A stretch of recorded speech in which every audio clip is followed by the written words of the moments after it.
The following is a conversation with Elon Musk, his fourth time on the Lex Fridman podcast. I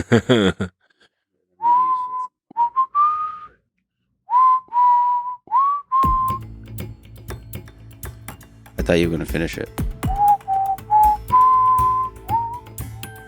It's one of the greatest themes in all of film history.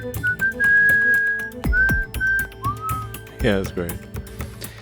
So I was just thinking about the Roman Empire, as one does. There's that whole meme where old guys are thinking about the Roman Empire at least once a day. And half the population is confused whether it's true or not. But more seriously, thinking about the wars going on in the world today. And as you know, war and military conquest has been a big part of Roman society and culture. And I think it's been a big part of most empires and dynasties throughout human history. So yeah, they usually came as a result of conquest. I mean, there's some like the Austro-Hungarian Empire where there was just a lot of sort of clever marriages. But fundamentally, there's an engine of conquest. Yeah, they celebrate excellence in warfare. Many of the leaders were excellent, generals, that kind of thing. So big picture question, Grok approved. I asked if this is a good question to ask. It tested Grok approved? At least on fun mode. To what degree do you think war is part of human nature versus a consequence of how human societies are structured? I ask this as you have somehow controversially been a proponent of peace. I'm generally a proponent of peace. I mean, ignorance is perhaps, in my view, the real enemy to be countered. That's the real hard part, not, fighting other humans.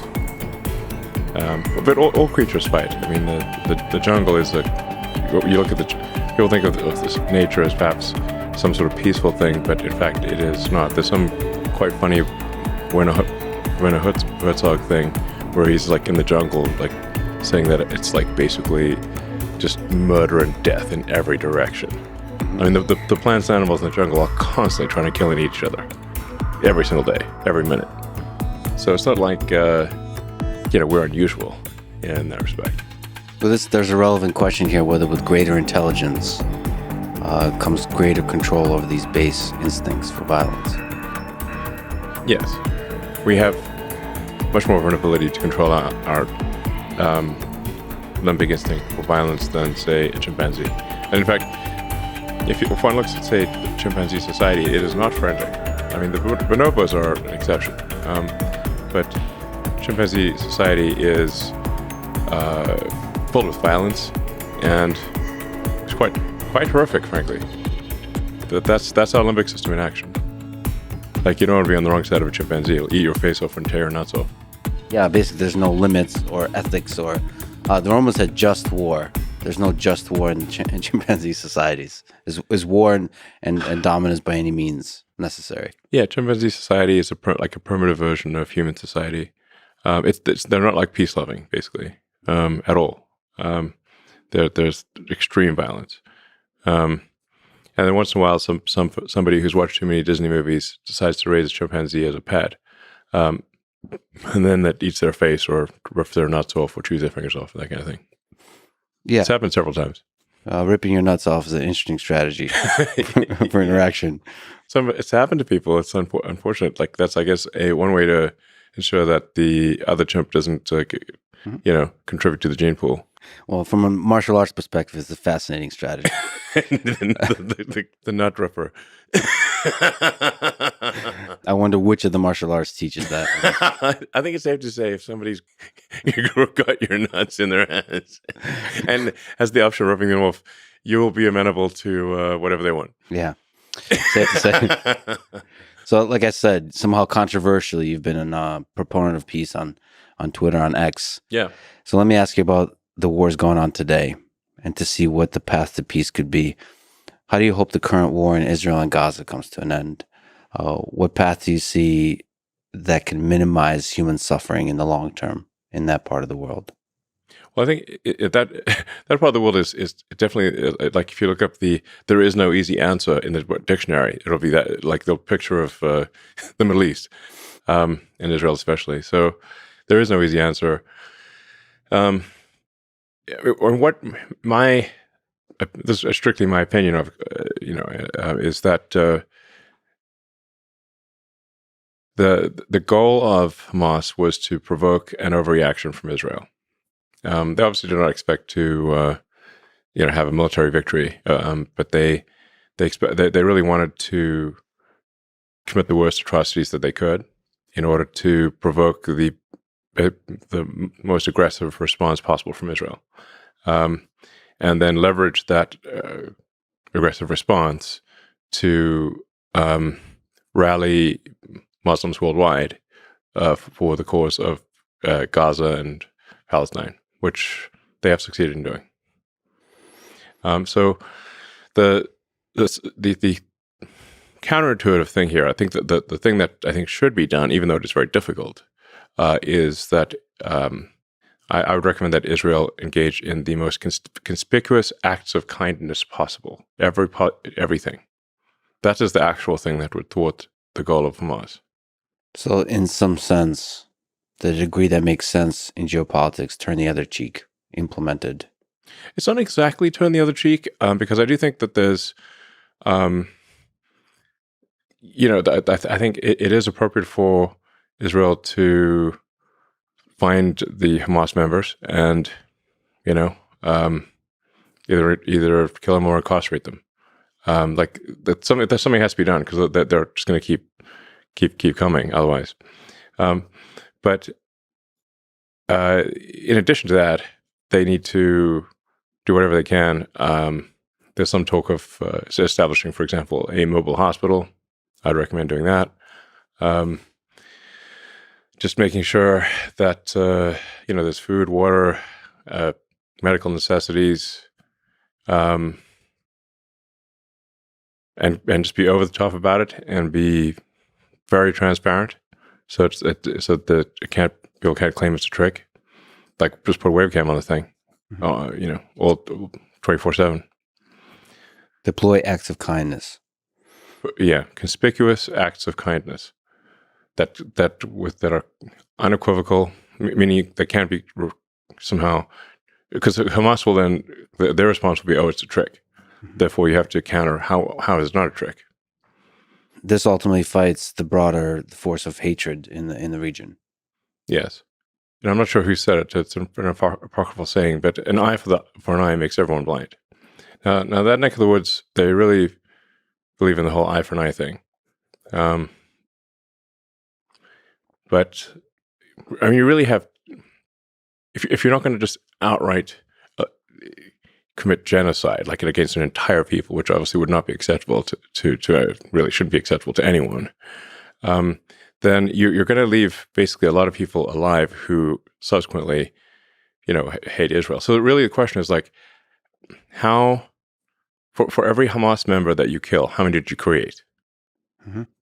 And if you create more than you killed, you've not succeeded. That's the real situation there. And it's safe to say that if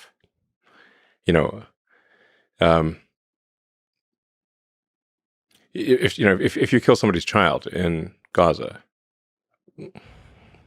you've made at least a few Hamas members who will die just to kill an Israeli.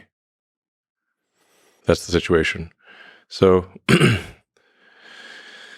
but I mean, this is one of the most contentious subjects one could possibly discuss. But I think if the goal ultimately is some sort of long-term peace, one has to look at this from the standpoint of, over time, are there more or fewer terrorists being created? Let me just linger on war. Yeah. Well, war, it's safe to say war's always existed and always will exist. Always will exist. Always has existed and always will exist. I hope not. You think it always will? There will always be war. There's a question of just how much war, and what there's the sort of the scope and scale of war. Mm-hmm. But to imagine that there would not be any war in the future, I think would be a very unlikely outcome. Yeah, you talked about the culture series. There's war even there. Yes. It's a giant war. The first book starts off with a gigantic galactic war where trillions die. Trillions.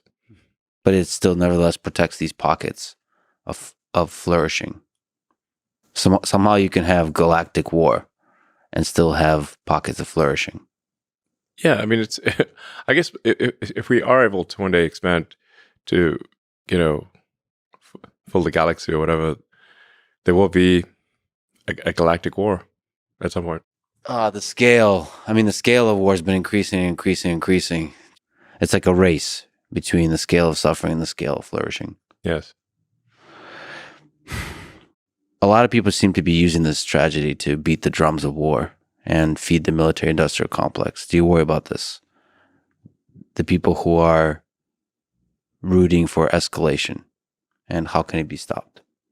One of the things that does concern me is that there are very few people alive today who actually viscerally understand the horrors of war, at least in the U.S. I mean, obviously there are people on the front lines in Ukraine and Russia who understand just how terrible war is.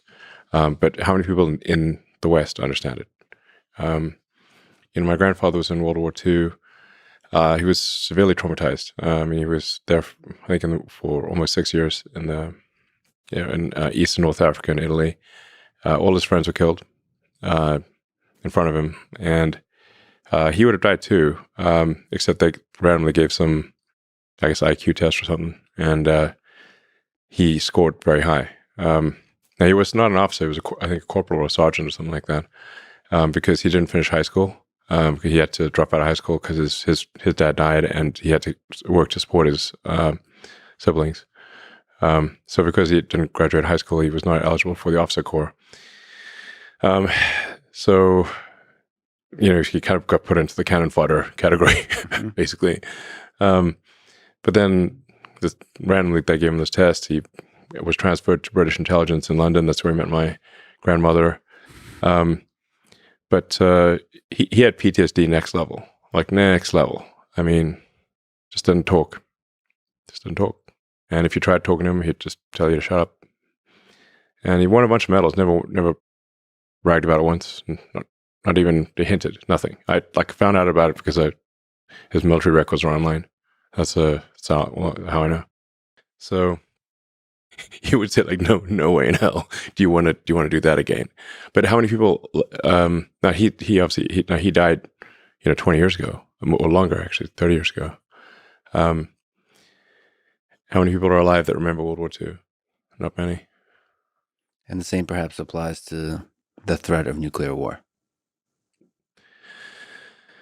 Yeah, I mean, there are enough nuclear bombs pointed at the United States to make the radioactive rubble bounce many times. There's two major wars going on right now. So you talked about the threat of AGI quite a bit, but now, as we sit here with the intensity of conflict going on, do you worry about nuclear war? I think we shouldn't discount the possibility of nuclear war. It is a civilizational threat.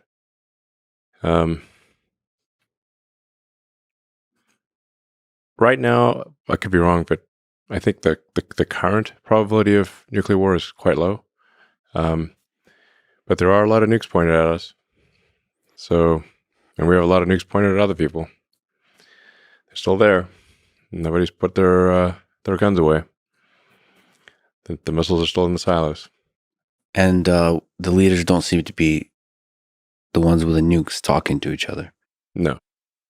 There are wars which are tragic and difficult on a local basis, and then there are wars which are civilization ending or have that potential. Obviously, global thermonuclear warfare has high potential to end civilization, perhaps permanently, but certainly, to severely wound and perhaps set back human progress by to the Stone Age or something. I don't know. Pretty bad. Probably scientists and engineers want to be super popular after that as well. They're like, you got us into this mess. Mm-hmm. Mm-hmm. So generally, I think we obviously want to prioritize civilizational risks over things that are painful and tragic on a local level, but not civilizational. How do you hope the war in Ukraine comes to an end? And what's the path, once again, to minimizing human suffering there? Well, I think that what is likely to happen, which is really pretty much the way it is that something very close to the current lines will be how a ceasefire or truce happens. But, you just have a situation right now where whoever goes on the offensive will suffer casualties at several times the rate of whoever's on the defense. Because you've got defense in depth, you've got minefields, trenches, anti-tank defenses. Nobody has air superiority because the anti-aircraft missiles are really far better than the aircraft. Like, there are far more of them. And so neither side has air superiority. Tanks are basically death traps, just slow moving, and they're not immune to anti-tank weapons. So you really just have long range artillery and infantry trenches. It's World War I all over again, with drones. Throwing little drones, some drones there, which makes the long range artillery just that much more accurate and better, and so more efficient at murdering people on both sides. Yeah. So it's whoever is.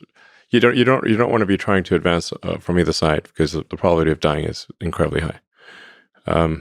So in order to overcome defense in depth trenches and minefields, you really need significant local superiority in numbers.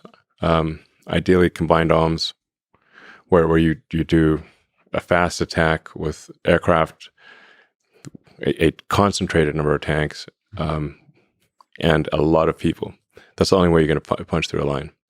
And then you're going to punch through and then not have reinforcements just kick you right out again. I mean, I really recommend people read World War I warfare in detail. It's rough. I mean, the sheer number of people that died there was mind-boggling. And it's almost impossible to imagine the end of it that doesn't look like almost exactly like the beginning, in terms of what land belongs to who and so on. But on the other side of a lot of human suffering, death, and destruction of infrastructure. Yes. I mean, the thing that, the reason I proposed some sort of truce or peace a year ago was because I predicted pretty much exactly what would happen, which is a lot of people dying for basically almost no changes in land, and the loss of the flower of Ukrainian and Russian youth. And we should have some sympathy for the Russian boys as well as the Ukrainian boys, because the Russian boys didn't ask to be on the front line; they have to be. So, there's a lot of sons not coming back to their parents, and I think most of them don't really have. They don't hate the other side. It's sort of like, there's this saying about, like, this saying comes from World War I. It's like young boys who don't know each other killing each other on behalf of old men that do know each other. The hell's the point of that? So Volodymyr Zelensky said that he's not, or has said in the past, he's not interested in talking to Putin directly. Do you think he should sit down, man-to-man, leader-to-leader, and negotiate peace? Look, I think I would just recommend, do not send the flower of Ukrainian youth to die in trenches. Whether he talks to Putin or not, just don't do that. Whoever goes on the offensive will lose massive numbers of people. And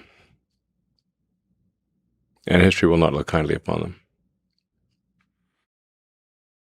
You've spoken honestly about the possibility of war between U.S. and China in the long term, if no diplomatic solution is found. For example, on the question of Taiwan and one China policy. Right. How do we avoid the trajectory where these two superpowers clash? Well, it's worth reading that book on the difficult to pronounce Thucydides trap, I believe it's called. I love war history. I like inside out and backwards. There's hardly a battle I haven't read about.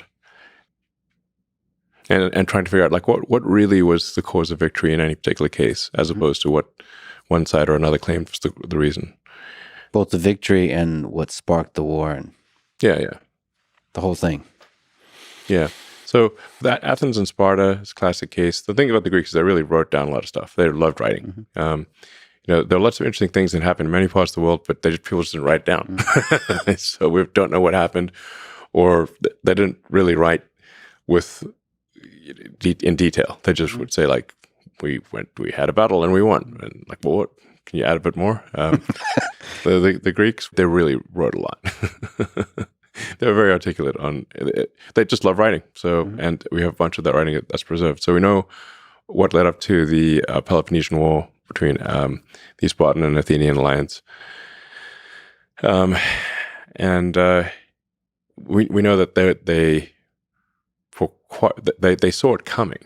I mean, the Spartans didn't write. They also weren't very verbose by their nature, but they did write, but they weren't very verbose. They were terse. But the Athenians and the other Greeks wrote a lot, and they were like, and Sparta was really kind of like the leader of Greece. But Athens grew stronger and stronger with each passing year, and everyone's like, well, it's inevitable that there's going to be a clash between Athens and Sparta. Well, how do we avoid that? And they saw it coming and they still could not avoid it. So, at some point, if one group, one civilization or country or whatever exceeds another, sort of like if, the United States has been the biggest kid on the block since I think around 1890 from an economic standpoint. So the United States has been the most powerful economic engine in the world longer than anyone's been alive. And the foundation of war is economics. So now we have a situation in the case of China where the economy is likely to be 2, perhaps 3 times larger than that of the U.S. So imagine you're the biggest kid on the block for as long as anyone can remember, and suddenly a kid comes along who's twice your size. So we see it coming. Yeah. How is it possible to stop? Is there let me throw something out there, just intermixing of cultures, understanding. There does seem to be a giant cultural gap in understanding of each other. And you're an interesting case study because you are an American, obviously. You've done a lot of incredible manufacture here in the United States, but you also work with China. I've spent a lot of time in China and met with the leadership many times. Maybe a good question to ask is, what are some things about China that people don't understand, positive, just in the culture? What's some interesting things that you've learned about the Chinese? Well, the sheer number of really smart, hardworking people in China is incredible. There are really, if you say like, how many smart, hardworking people are there in China? There's far more of them there than there are here, I think, in my opinion. And they've got a lot of energy. So, I mean, the architecture in China that's in recent years is far more impressive than the U.S. I mean, the train stations, the buildings, the high-speed rail, everything. It's really far more impressive than what we have in the U.S. I mean, I recommend somebody just go to Shanghai and Beijing, look at the buildings, and go to, take the train from Beijing to Xi'an, where you have the terracotta warriors. China's got an incredible history, very long history. And, I think arguably in terms of the use of language from a written standpoint, sort of one of the oldest, perhaps the oldest written language. And in China, people did write things down. So Now, China historically has always been, with rare exception, been internally focused. They have not been acquisitive. They've fought each other. There have been many, many civil wars. In the Three Kingdoms War, I believe they lost about 70% of their population. So they've had brutal internal wars, like civil wars that make the U.S. Civil War look small by comparison. So I think it's important to appreciate that China is not monolithic. We sort of think of like China as this sort of one entity of one mind, and this is definitely not the case. From what I've seen, and I think most people who understand China would agree, that people in China think about China 10 times more than they think about anything outside of China. So it's like 90% of their consideration is internal. Well, isn't that a really positive thing when you're talking about the collaboration and a future peace between superpowers? When you're inward facing, which is like focusing on improving yourself versus focusing on, quote unquote, improving others through military might. The good news, the history of China suggests that China is not acquisitive, meaning they're not going to go out and invade a whole bunch of countries. Now, they do feel very strongly, so that's good. I mean, because a lot of very powerful countries have been acquisitive. The U.S. is also one of the rare cases that has not been acquisitive. Like after World War II, the U.S. could have basically taken over the world and any country. Like we got nukes, nobody else got nukes. We don't even have to lose soldiers. Which country do you want? And the United States could have taken over everything. At will, and it didn't. And the United States actually helped rebuild countries. So it helped rebuild Europe.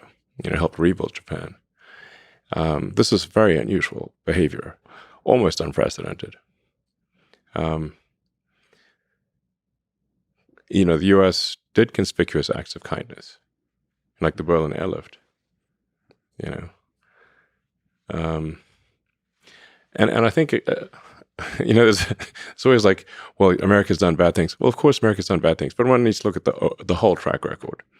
And just generally, one sort of test would be, how do you treat your prisoners of war? Or let's say, no offense to the Russians, but let's say you're in Germany. It's 1945. You got the Russian army coming on one side, and you got the French, British, and American armies coming on the other side. Who would you like to surrender to? Like, no country is like morally perfect, but I recommend being a POW with the Americans. That would be my choice very strongly. In the full menu of POW. Very much so. And in fact, Wernher von Braun took, a smart guy, was like, we've got to be captured by the Americans. Yep. And in fact, the SS was under orders to execute von Braun and all of the German rocket engineers. And they narrowly escaped their SS. They said they were going out for a walk in the woods. They left in the middle of winter with no coats. And they ran and with no food, no coats, no water. And just ran like hell and ran west. And by sheer luck, I think his brother found like a bicycle or something, and then just cycled west as fast as he could and found a U.S. patrol. So anyway, that's one way you can tell morality is where do you want to be a POW? It's not fun anywhere, but some places are much worse than others. So anyway, so I think America has been, while far from perfect, generally a benevolent force. And we should always be self-critical and we try to be better.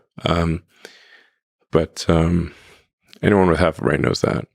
So I think there are, in this way, China and the United States are similar. Neither country has been acquisitive in a significant way. So that's like a shared principle, I guess. Now China does feel very strongly about Taiwan. They've been very clear about that for a long time. From their standpoint, it would be like one of the states is not there like Hawaii or something like that, but more significant than Hawaii. And Hawaii is pretty significant for us. So they view it as really that there's a fundamental part of China, the island of Formosa, not Taiwan, that is not part of China but should be. And the only reason it hasn't been is because of the U.S. Pacific Fleet. And as their economic power grows and as their military power grows, the thing that they're clearly saying is their interest will, clearly be materialized. Yes. China has been very clear that they will incorporate Taiwan peacefully or militarily, but that they will incorporate it from their standpoint is 100% likely. Something you said about conspicuous acts of kindness. As a geopolitical policy, it almost seems naive, but I'd venture to say that this is probably the path forward, how you avoid most wars. Just as you say it, it sounds naive, but it's kind of brilliant. If you believe in the goodness of underlying most of human nature, it just seems like conspicuous acts of kindness can reverberate through the populace of the countries involved. And de-escalate. Absolutely. So, after World War One, they made a big mistake. They basically tried to lump all the blame on Germany, and saddled Germany with impossible reparations. Really there was a lot of there was quite a bit of blame to go around for World War One, but they try to put it all on Germany, and that laid the seeds for World War Two. So it's a lot of people, well, not just Hitler, a lot of people felt wronged, and they wanted vengeance, and they got it. People don't forget. Yeah, you kill somebody's father, mother, son, daughter, they're not going to forget it. They will want vengeance. So after World War II, they're like, well, the Treaty of Versailles was a huge mistake in World War One, and so this time, instead of crushing the losers, we're actually going to help them with the Marshall Plan, and we're going to help rebuild Germany. We're going to help rebuild Austria and the other, Italy and whatnot. So, and that was the right move. It does feel like there's a profound truth to conspicuous acts of kindness being an antidote to this.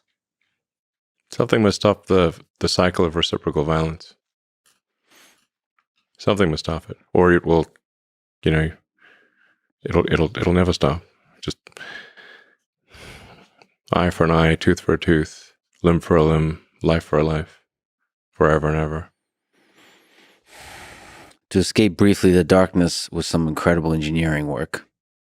XAI just released Grok AI assistant that I've gotten a chance to play with. It's amazing on many levels. First of all, it's amazing that a relatively small team in a relatively short amount of time was able to develop this close to state-of-the-art system.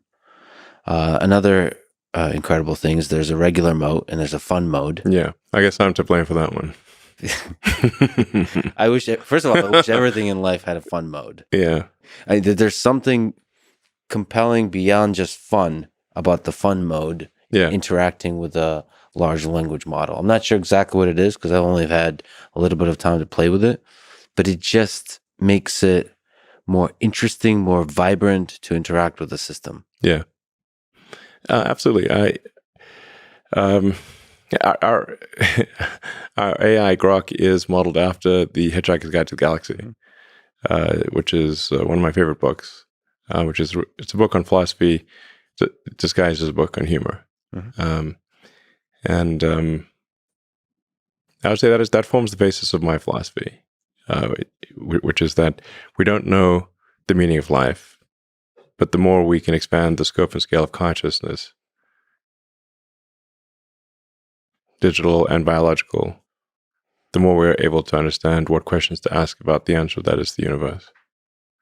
So I have a philosophy of curiosity.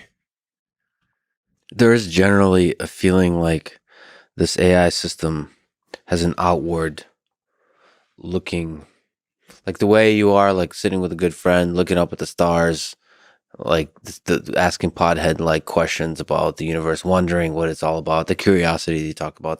There's a sense, no matter how mundane the question I ask it, there's a sense of cosmic grandeur to the whole thing. Well, we are actually working hard to have engineering, math, and physics answers that you can count on. So for the other sort of AIs out there, these so-called large language models, I've not found the engineering to be reliable. And the hallucination, it unfortunately hallucinates most when you least want it to hallucinate. Yeah. So when you ask important, difficult questions, that's when it tends to be confidently wrong. So we're really trying hard to say, okay, how do we be as grounded as possible so you can count on the results? Trace things back to physics first principles, mathematical logic. So underlying the humor is an aspiration to adhere to the truth of the universe as closely as possible. That's really tricky. It is tricky. So that's why, there's always going to be some amount of error, but we want to aspire to be as truthful as possible about the answers with acknowledged error. So that there was always, you don't want to be confidently wrong. So you're not going to be right every time, but you want to minimize how often you're confidently wrong. And then, like I said, once you can count on the logic as being not violating physics, then you can start to build on that to create inventions, like invent new technologies. But if you cannot count on the foundational physics being correct, obviously the inventions are simply wishful thinking, imagination land. Magic, basically. Well, as you said, I think one of the big goals of XAI is to understand the universe. Yes. That's our simple 3-word mission. If you look out far into the future, do you think on this level of physics, the very edge of what we understand about physics, do you think it will make discoveries, sort of the sexiest discovery of them as we know now, sort of unifying general relativity and quantum mechanics? So coming up with a theory of everything. Do you think it could push towards that direction, almost like theoretical physics discoveries? If an AI cannot figure out new physics, it's clearly not equal to humans, let alone nor has surpassed humans, because humans have figured out new physics. They've just physics is just understanding, deepening one's insight into how reality works, and then then there's engineering, which is inventing things that have never existed. Mm-hmm. Now, the range of possibilities for engineering is far greater than for physics, because once you figure out the rules of the universe, that's it. You've discovered things that already existed. But from that, you can then build technologies that are really almost limitless in the variety and it's like once you understand the rules of the game properly, and with current physics, we do, at least at a local level, understand how physics works very well, where our ability to predict things is incredibly good. Like quantum mechanics the degree to which quantum mechanics can predict outcomes is incredible. That was my hardest class in college, by the way. my senior quantum mechanics class was harder than all of my other classes put together. To get an AI system a large language model to reliably be as reliable as quantum mechanics and physics is very difficult.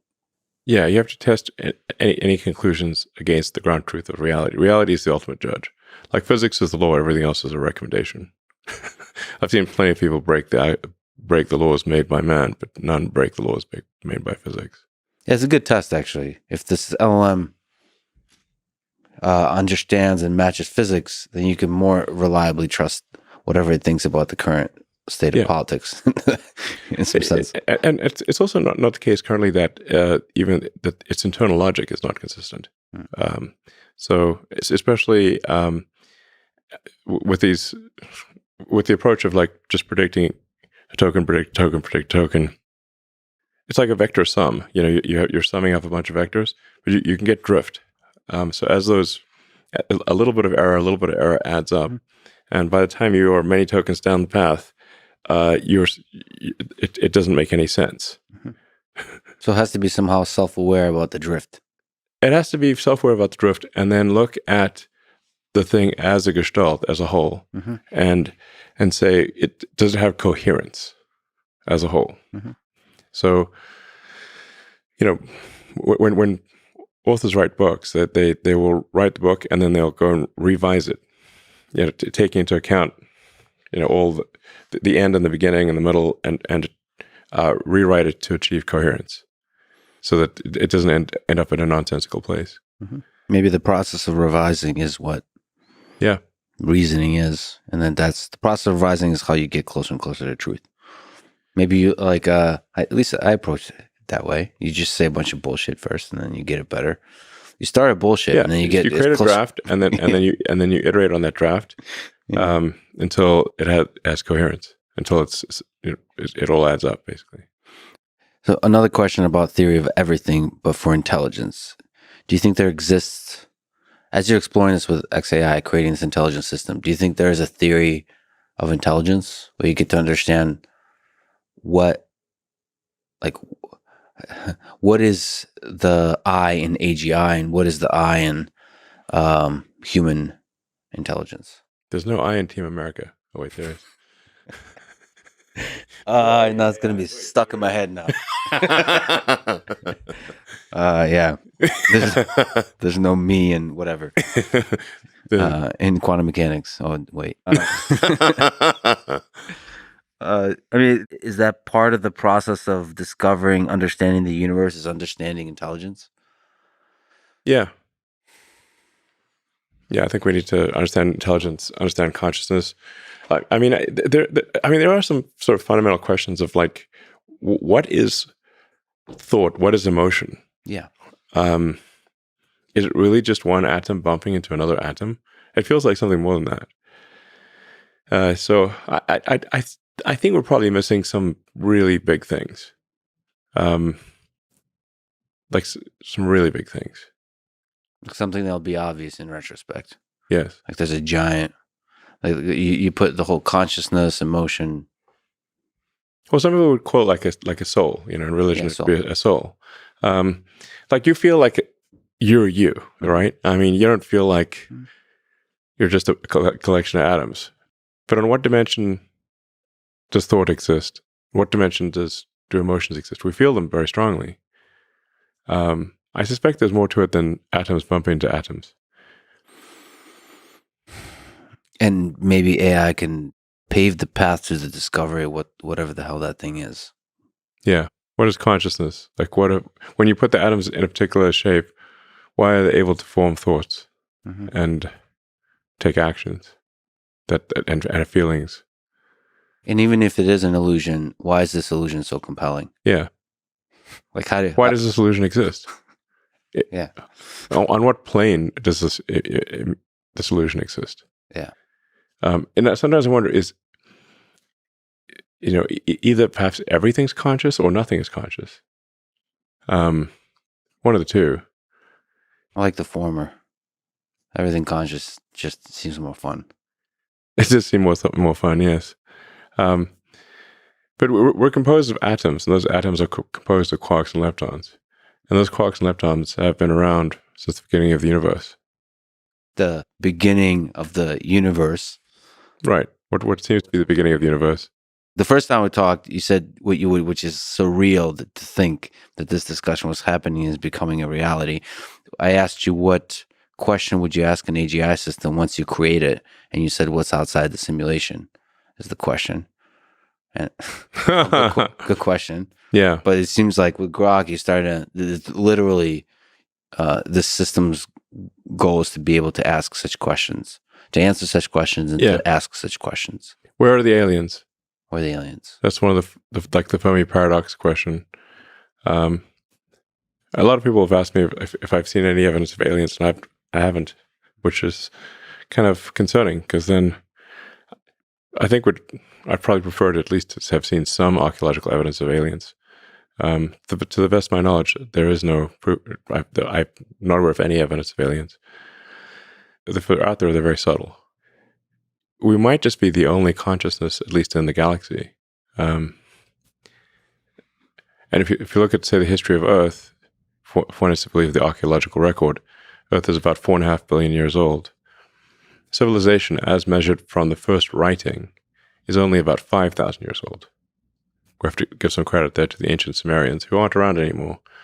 I think it was the archaic pre-cuneiform was the first actual symbolic representation, but only about 5,000 years ago.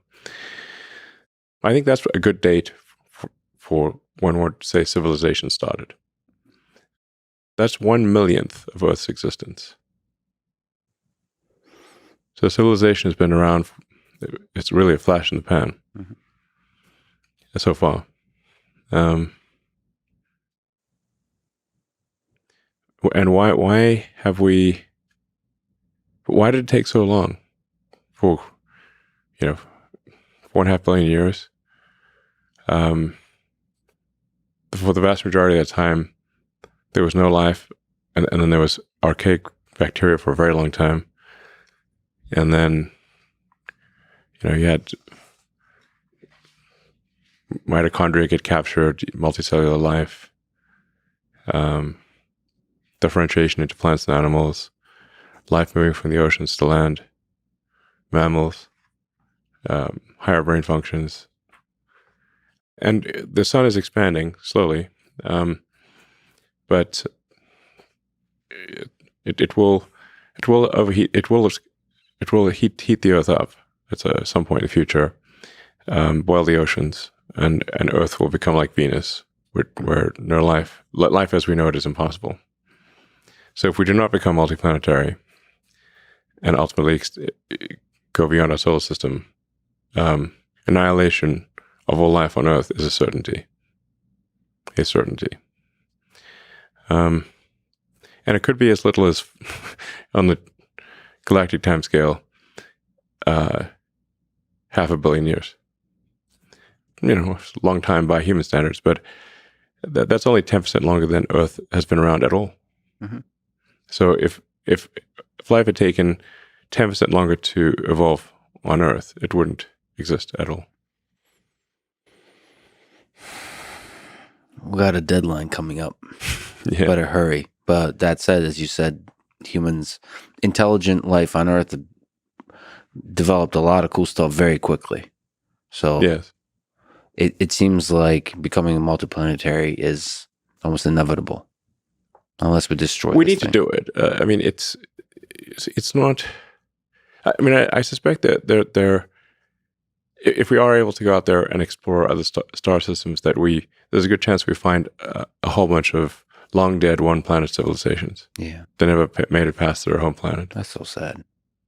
Yeah, sad. Also fascinating.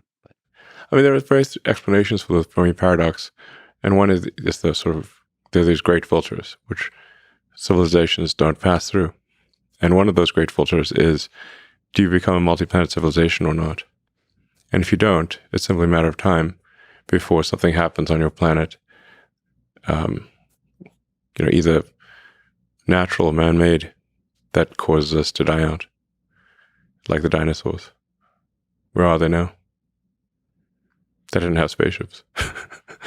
So I think the more likely thing is, because just a empathize with the aliens, that they found us and they're protecting us and letting us be. I hope so. Even nice aliens. Just like the tribes in the Amazon, the uncontacted tribes were protecting them. That's what. That would be a nice explanation. Or you could have like what was it? I think Andre Karpathy said it's like the ants in the Amazon asking, "Where's everybody?" Well, they do run into a lot of other ants. That's true. There are these ant wars.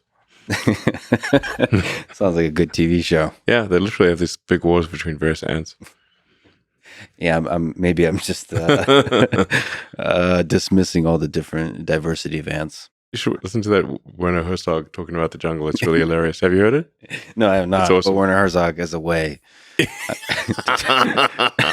should play it for the as an interlude in the. Yeah. It's on YouTube. It's awesome. I love him so much. Yeah, he's great. Was he the director of Happy People, Life in the Taiga? I think also. He did that bear documentary. The bear documentary. And did this thing about penguins. Yeah. the analysis, the psychoanalysis of a penguin. Yeah, the penguin's like headed for like mountains like that are like 70 miles away. Yeah. And penguin is just headed for doom, basically. Well, he had a cynical take. He could be just a brave explorer, and there will be great stories told about him amongst the penguin population for many centuries to come. What were we talking about? Okay. Yeah, so aliens, I mean, I don't know. Look, I think the smart move is just, this is the first time in the history of Earth that it's been possible for life to extend beyond Earth. That window is open. Now, it may be open for a long time, or it may be open for a short time. And it may be open now and then never open again. So I think the smart move here is to make life multiplanetary while it is possible to do so. We don't want to be one of those lame one-planet civilizations that just dies out. No, those are lame. Yeah, lame. Start respecting civilization would be one planet. There's not going to be a Wikipedia entry for one of those. And pause. Does SpaceX have an official policy for when we meet aliens? No. Okay. That seems irresponsible. I mean, look, if I see the slightest indication that there are aliens, I will immediately post on the X platform. Yeah. Anything I know. It could be the most liked, reposted post of all time. Yeah, I mean, look, we have more satellites up there right now than everyone else combined. So, we know if we've got to maneuver around something, and I don't have to maneuver around anything. If we go to the big questions once again, you said you're with Einstein, that you believe in the God of Spinoza. Yes. So that's a view that God is like the universe and reveals himself through the laws of physics, or as Einstein said, through the lawful harmony of the world. Yeah, I would agree that God of the simulator or whatever, the supreme being or beings, reveal themselves through the physics. They're creators of this existence. And it's incumbent upon us to try to understand more about this wondrous creation. Like, who created this thing? Who's running this thing? Like, embodying it into a singular question with a sexy word on top of it is like focusing the mind to understand. It does seem like there's again, it could be an illusion. It seemed like there's a purpose, that there's an underlying master plan of some kind. And it seems like there may not be a master plan in the sense. So there's maybe an interesting answer to the question of determinism versus free will is that if we are in a simulation, the reason that these higher beings would hold a simulation is to see what happens. Mm-hmm. So it's not they don't know what happens. Otherwise, they wouldn't hold the simulation. Mm-hmm. So when humans create a simulation, so at SpaceX and Tesla, we create simulations all the time. Especially for the rocket, you have to run a lot of simulations to understand what's going to happen, because you can't really test the rocket until it goes to space, and you want it to work. So you have to simulate subsonic, transonic, supersonic, hypersonic ascent, and then coming back, super high heating and orbital dynamics. All this is going to be simulated. So because you don't get very many kicks at the can.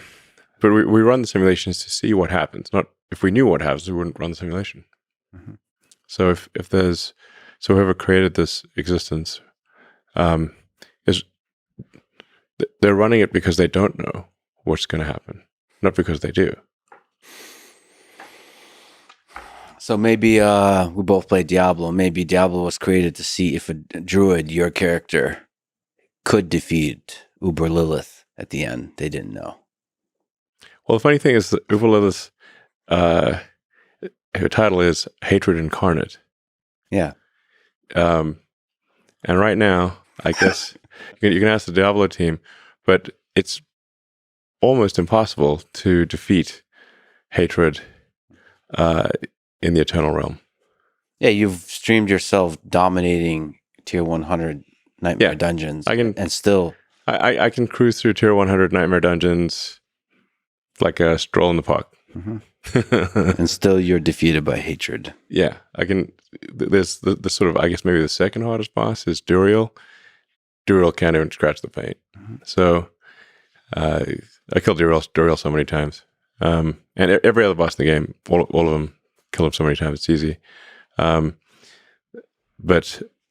Uber Lilith, otherwise known as Hatred Incarnate, especially if you're a druid and you have no ability to go and to be invulnerable, there are these random death waves that come at you.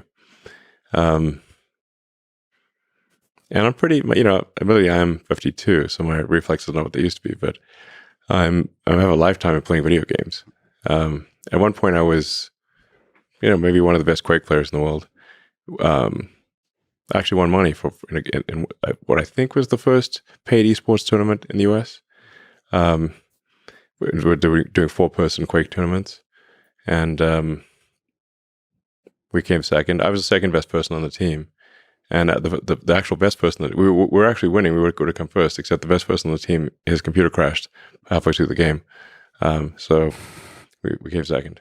But I got money for it and everything. So basically, I got skills, mm-hmm. Albeit no spring chicken these days, and to be totally frank, it's driving me crazy trying to beat Lilith as a druid. Basically, trying to beat Hatred Incarnate in the Eternal Realm as a druid. As a druid, and if you, this is really vexing. Let me tell you. The challenge is part of the fun. I have seen directly, you're actually a world-class, incredible video game player. Yeah, and I think Diablo. So you're just picking up a new game. Mm-hmm. And you're figuring out its fundamentals. You're also, with the Paragon board and the build, are not somebody like me who perfectly follows whatever they suggest on the internet. You're also an innovator there. Yeah. Which is hilarious to watch. It's like a mad scientist just trying to figure out the Paragon board and the build. Is there some interesting insights there about if somebody's starting as a druid? Do you have advice? I would not recommend playing a druid in the Eternal Realm. Right now, I think the most powerful character in the seasonal realm is the sorcerer with the lightning bolts. Mm-hmm. So the sorcs have huge balls in the seasonal. Well, yeah, that's what they say. so sorcs have huge balls. They do huge balls of lightning. I'll take your word for it. And it's actually in the seasonal realm. You can. It's pretty easy to beat Uber Lilith with because you get these vampiric powers that amplify your damage and increase your defense and whatnot. So, really quite easy to defeat hatred seasonally, mm-hmm. But to defeat hatred eternally, very difficult. Almost impossible. It's verging on impossible. It seems like this, a metaphor for life. Yeah. I like the idea that Elon Musk, because I was playing Diablo yesterday and I saw level 100 druid just run by. I will never die, and then run back the other way. Yeah. And there's just this metaphor. It's kind of hilarious that Elon Musk, is fighting hatred. restlessly fighting hatred in this demonic realm. Yes. It's hilarious. I mean, it's pretty hilarious. No, it's absurd. Really, it's exercise in absurdity, and it makes me want to pull my hair out. Yeah. What do you get from video games in general? Is there for you personally? I mean, it's I don't know if it calms my mind. I mean, you sort of killing the demons in a video game calms the demons in my mind. Yeah. If you play a tough video game, you can get into like a state of flow, which is very enjoyable. But admittedly, it needs to be not too easy, not too hard, kind of in the Goldilocks zone. And I guess you generally want to feel like you're progressing in the game. So a good video, and there's also beautiful art, engaging storylines, and it's like an amazing puzzle to solve, I think. And so it's like solving the puzzle. Elden Ring, the greatest game of all time. I still haven't played it, but to you, Elden Ring is definitely a candidate for best game ever. Top 5 for sure. I think I've been scared how hard it is, or how hard I hear it is. So, but it is beautiful. Elden Ring feels like it's designed by an alien. There's a theme to this discussion. In what way? It's so unusual. It's incredibly creative, and the art is stunning. I recommend playing it on a big resolution, high dynamic range TV. Even doesn't need to be a monitor. Just the art is incredible. It's so beautiful, and it's so unusual. And each of those top boss battles is unique. Like it's like a unique puzzle to solve. Each one's different. And the strategy you use to solve one battle is different from another battle. That said, you said Druid and Eternal against Uber Lilith is the hardest boss battle you've ever. Correct. That is currently and I've played a lot of video games because it's my primary recreational activity. Yes. And yes, beating hatred in the Eternal Realm is the hardest boss battle in life and in the video game. Metaphor and I'm not sure it's possible, but it's. I do make progress, so then I'm like, okay, I'm making progress. Maybe if I just tweak that Paragon board a little more, I can do it. I can just dodge a few more waves. I can do it. Well, the simulation is created for the purpose of figuring out if it can be done, and you're just a cog in that simulation, in the machine of the simulation. Yeah, it might be. I have a feeling that at least I think it's doable. It's doable, yes.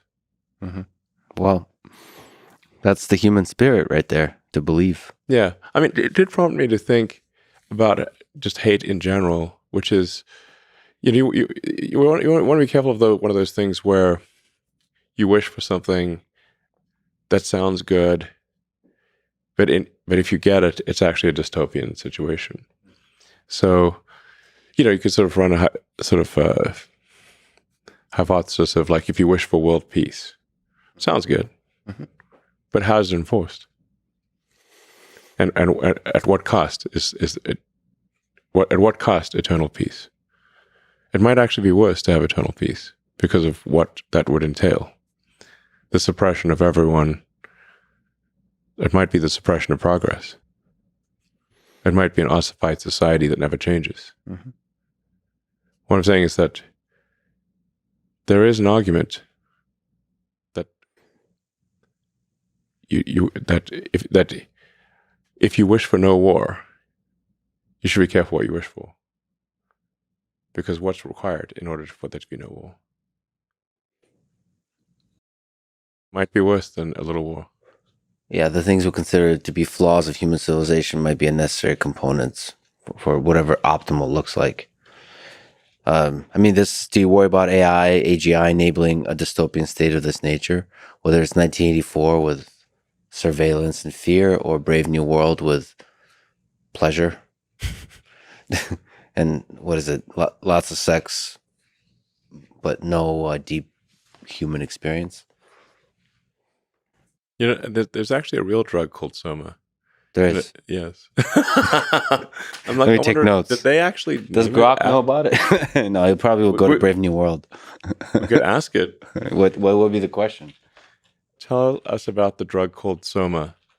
Tell us about the drug called Soma. It's gonna go to Brave New World, I think. Well, there's a real drug as well. Searching for Soma drug information. Oh boy.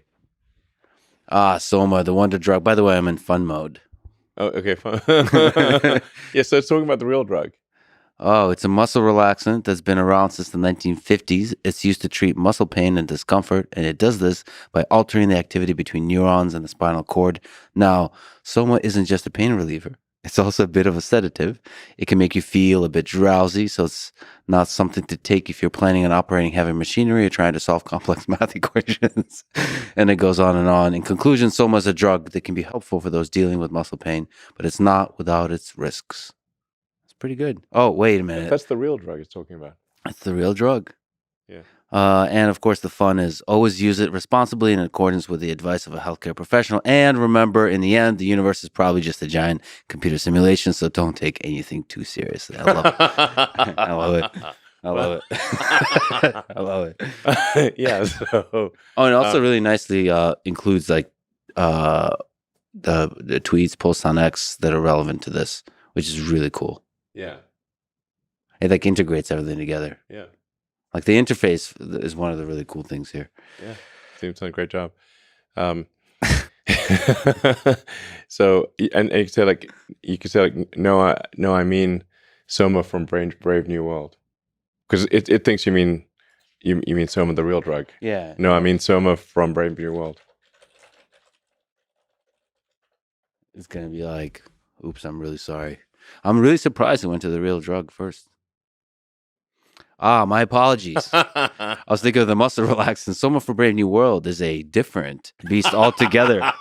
In Aldous Huxley's dystopian now, Soma is a drug that plays a central role in the society depicted in the book. It's a mood-altering hallucinogenic drug that's used to keep the population docile and content. In the novel, to use Soma in Brave New World raises some interesting questions about the nature of happiness and the role of drugs in society. Oh, man. Exactly. Is it better to live in a world where everyone is happy all the time, even if that happiness is artificial? Mm-hmm. It's a good question. This is what I mean. Like, do you wish for world peace and happiness all the time? Are you sure? Mm-hmm. Because that might be a society that is essentially sterile and ossified, that never changes, that is ultimately doomed. This kind of tension between darkness and the light. This is really a very good summary. Mm-hmm.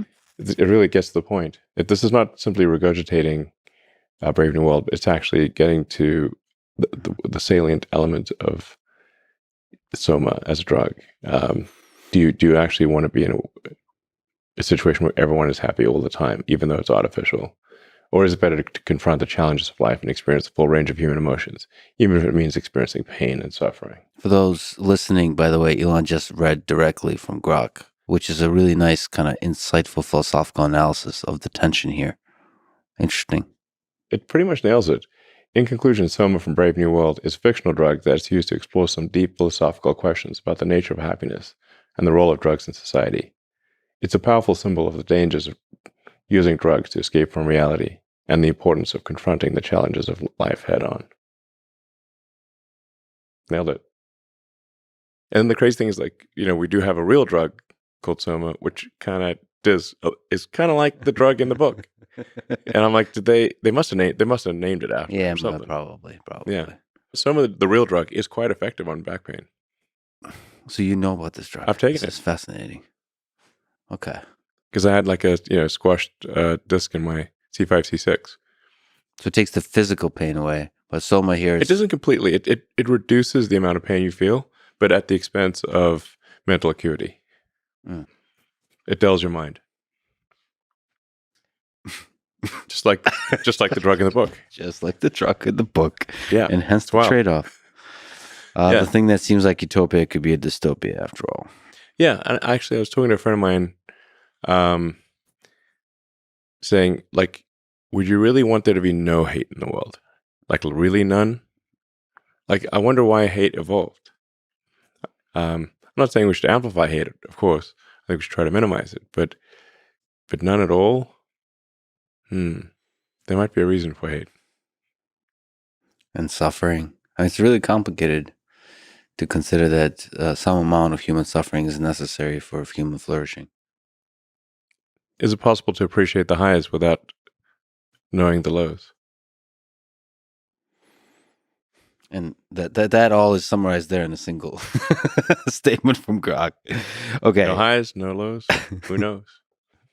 That's almost the poem. It seems that training LLMs efficiently is a big focus for XAI. What's the first of all, what's the limit of what's possible in terms of efficiency? There's this terminology of useful productivity per watt. Like, what have you learned from pushing the limits of that? Well, I think it's helpful. The tools of physics are very powerful and can be applied, I think, to almost any arena in life. Mm-hmm. It's really just critical thinking. For something important, you need to reason from first principles and think about things in the limit, one direction or the other.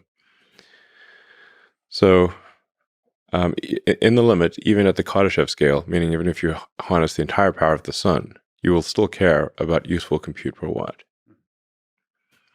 So that's where I think probably where things are headed from the standpoint of AI is that we have a silicon shortage now that will transition to a voltage transformer shortage in about a year. Mm-hmm. Ironically, transformers for transformers. You need transformers to run transformers. Somebody has a sense of humor in this thing. I think, yes. Oh, man. Fate loves irony. Ironic humor. And an ironically funny outcome seems to be often what fate wants. Humor is all you need. I think spice is all you need, somebody posted. Yeah. But yeah, so we have a silicon shortage today.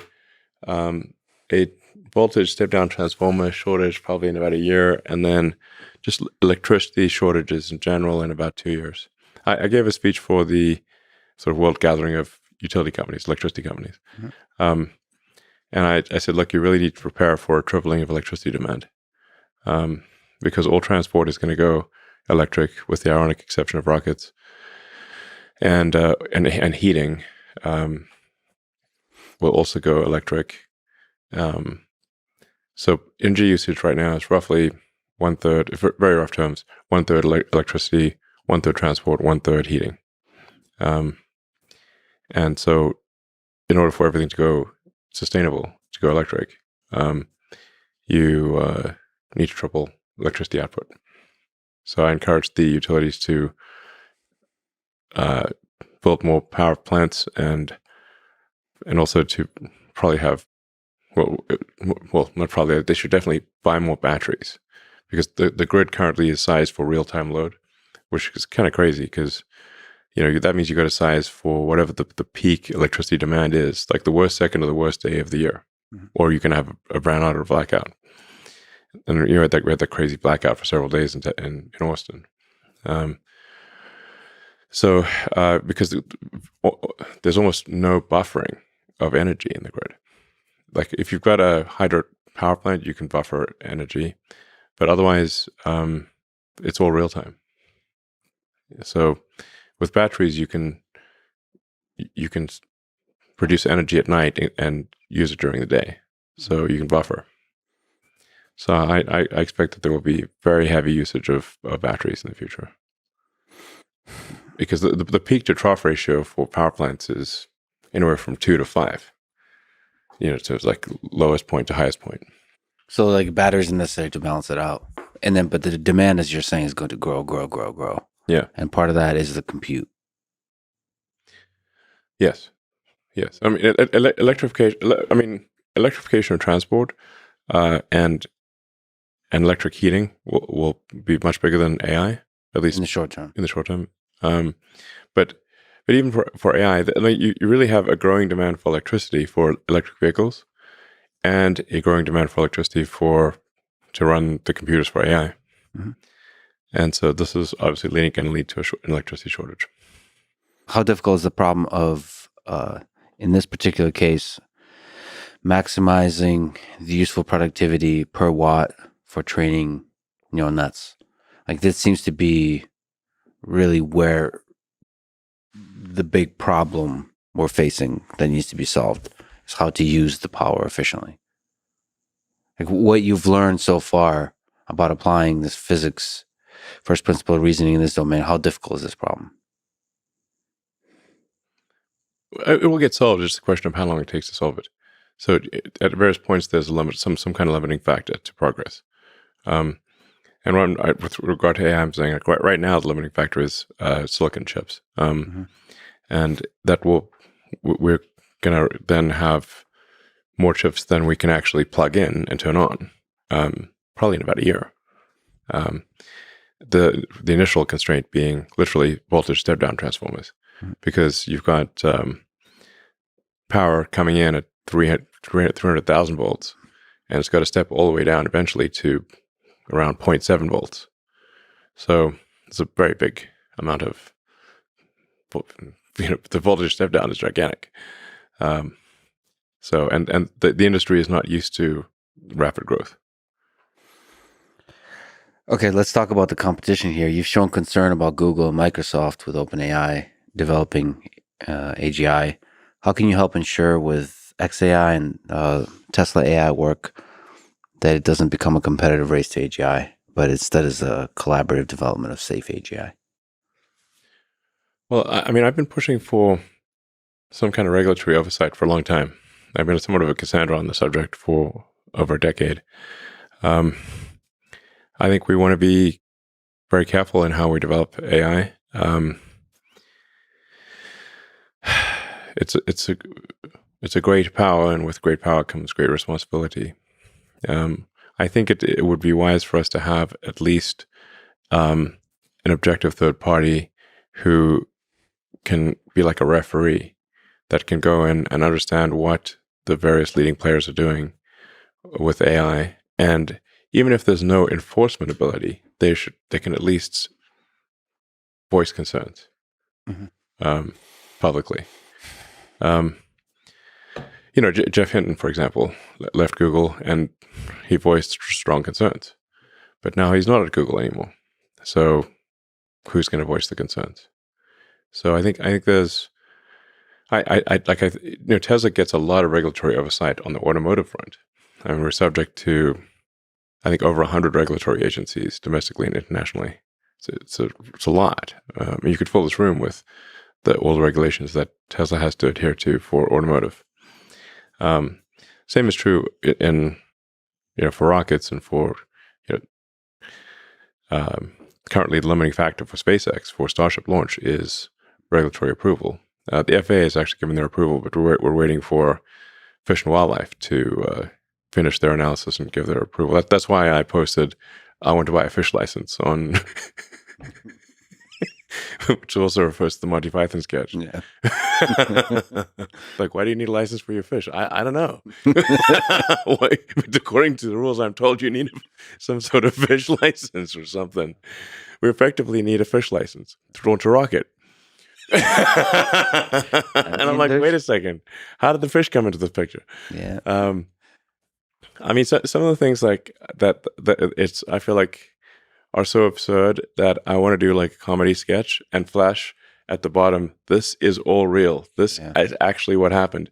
Mm-hmm. One of the things that was a bit of a challenge at one point is that they were worried about a rocket hitting a shark. Mm-hmm. And the ocean is very big. And how often do you see sharks? Not that often. As a percentage of ocean surface area, sharks basically are zero.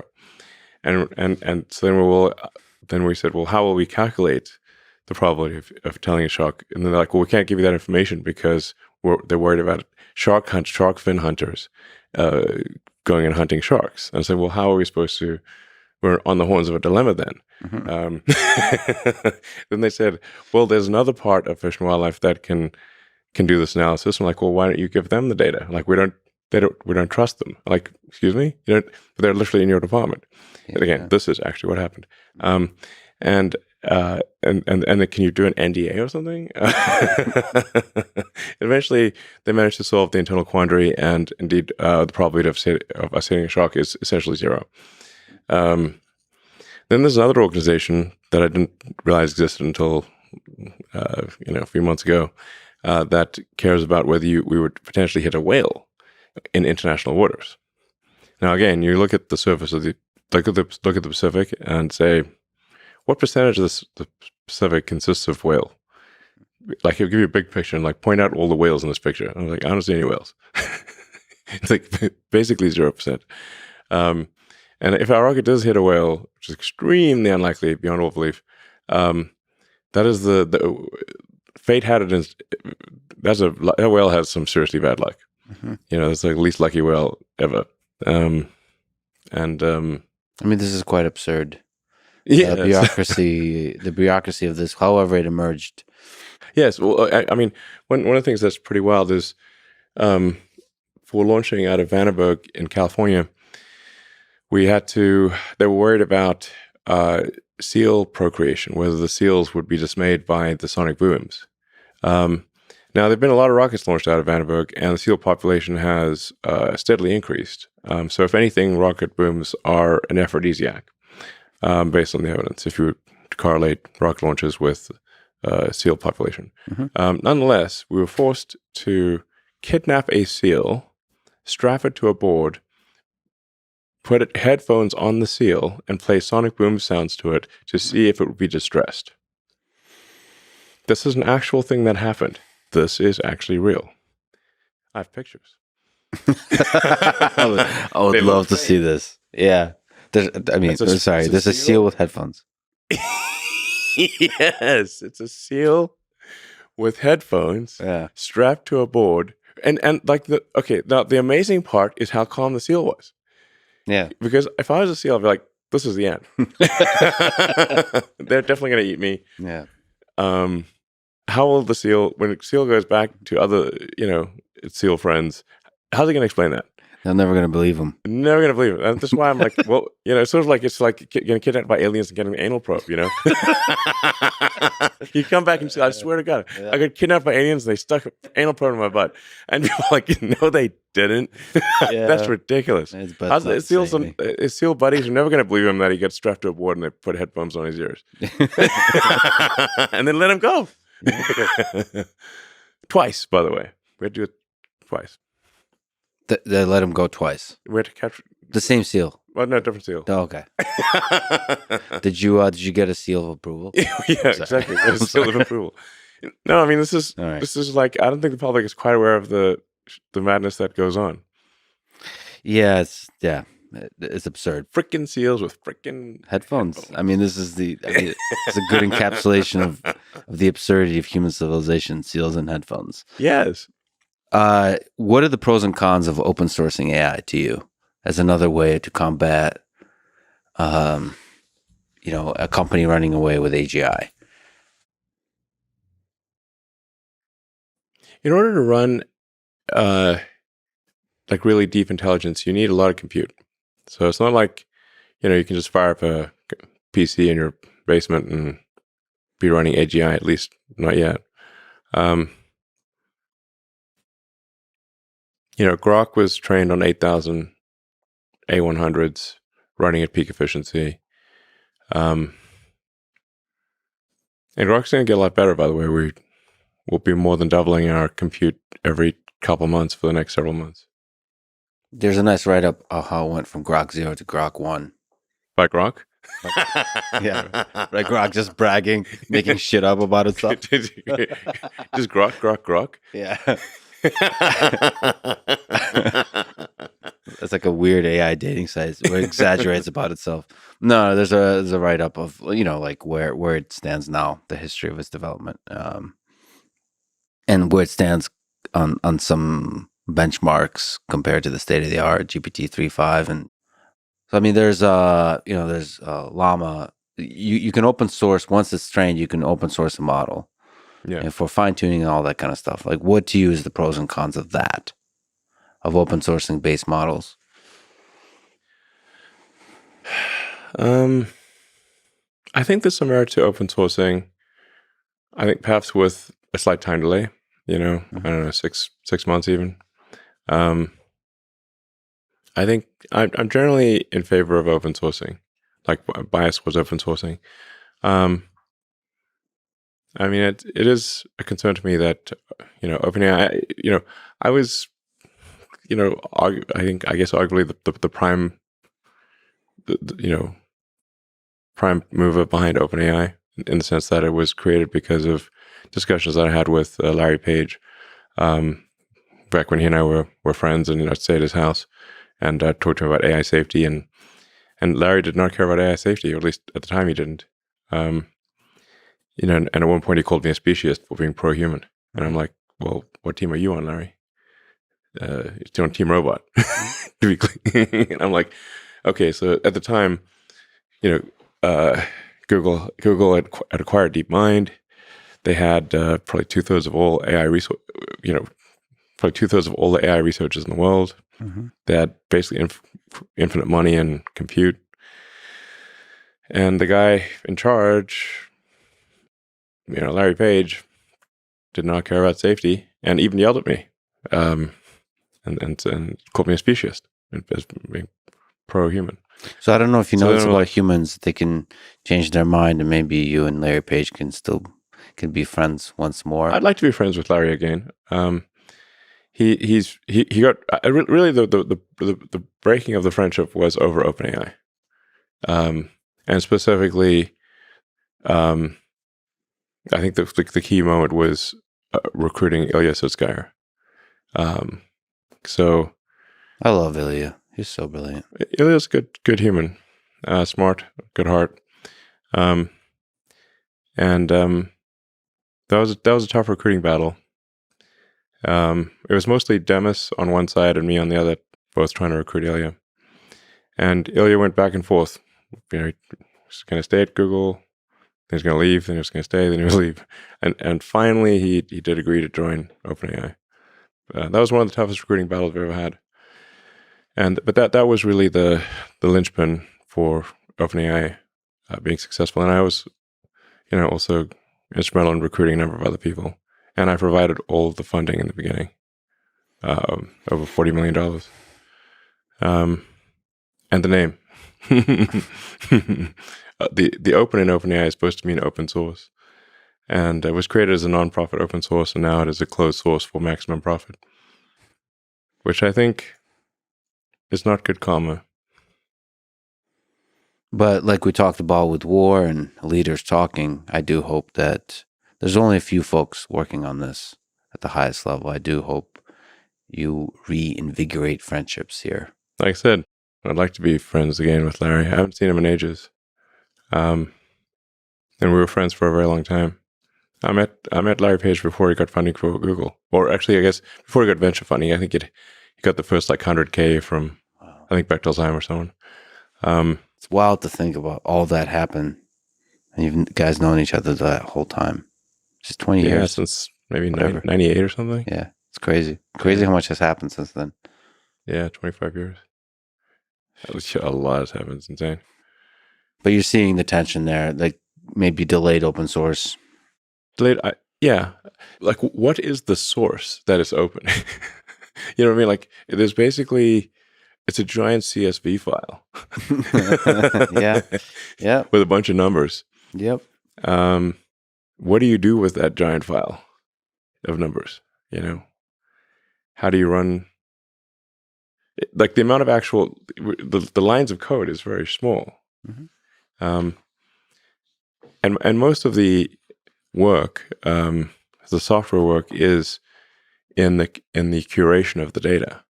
So it's like trying to figure out what data is separating good data from bad data. Like you can't just crawl the internet because there's a lot of junk out there. Mm-hmm. A huge percentage of websites have more noise than signal. Because they're just used for search engine optimization. They're literally just scam websites. So, how do you, by the way, sorry to interrupt, get the signal, separate the signal and noise on X? That's such a fascinating source of data. No offense to people posting on X, but sometimes there's a little bit of noise. So yeah, I think the signal to noise could be greatly improved. I mean, really, all of the posts on the X platform should be AI recommended, meaning like we should populate a vector space around any given post, compare that to the vector space around any user, and match the two. Mm-hmm. Right now, there is a little bit of AI used for the recommended posts, but it's mostly heuristics. And if there's a reply, where the reply to a post could be much better than the original post, but it will, according to the current rules of the system, get almost no attention compared to a primary post. Oh, so a lot of that, I got the sense. So a lot of the X algorithm has been open source and been written up about, and it seems that there to be some machine learning. It's disparate, but there's some. There's a little bit, but it needs to be entirely that. Like at least in the like, if you explicitly follow someone, that's one thing. But if you, in terms of what is recommended from people that you don't follow, that should all be AI. I mean, it's a fascinating problem. Yeah. So there's several aspects of it that's fascinating. First, so as the write-up goes, it first picks 1,500 tweets from a pool of hundreds of millions. First of all, that's fascinating because you have hundreds of millions of posts every single day, and it has to pick 1,500 from which it then does obviously people you follow, but then there's also like some kind of clustering it has to do to figure out what kind of human are you, what kind of new clusters might be relevant to you, people like you. This kind of problem is just fascinating because it has to then rank those 1,500 with some filtering, and then recommend you just a handful. And to me, what's really fascinating is how fast it has to do that. So currently, that entire pipeline to go from several hundred million to a handful takes 220 seconds of CPU time, single CPU time. Yeah. And then it has to do that in like a second. So it has to be like super distributed in fascinating ways. Like there's just a lot of tweets. There's a lot. There's a lot of stuff on the system. And I think right now it's not currently good at recommending things that from accounts you don't follow. Yeah. Or where there's more than one degree of separation. So it's pretty good if there's at least like some commonality between someone you follow liked something, or reposted it or commented on it or something like that. But if there's no let's say somebody posts something really interesting, but you have no followers in common, you would not see it. Interesting. And then, as you said, replies might not surface either. Replies basically never get seen because they're currently, I'm not saying it's correct, I'm saying it's incorrect. Replies have a couple order of magnitude less importance than primary posts. Do you think this can be more and more converted into end-to-end neural net? Yeah. That's what it should be. So you the recommendations, it should be purely a vector correlation. Like there's a series of vectors, just basically parameters, vectors, whatever you want to call them. But sort of things that the system knows that you like. Like maybe there's like several hundred sort of vectors associated with each user account, and then any post in the system, whether it's video, audio, short post, long post.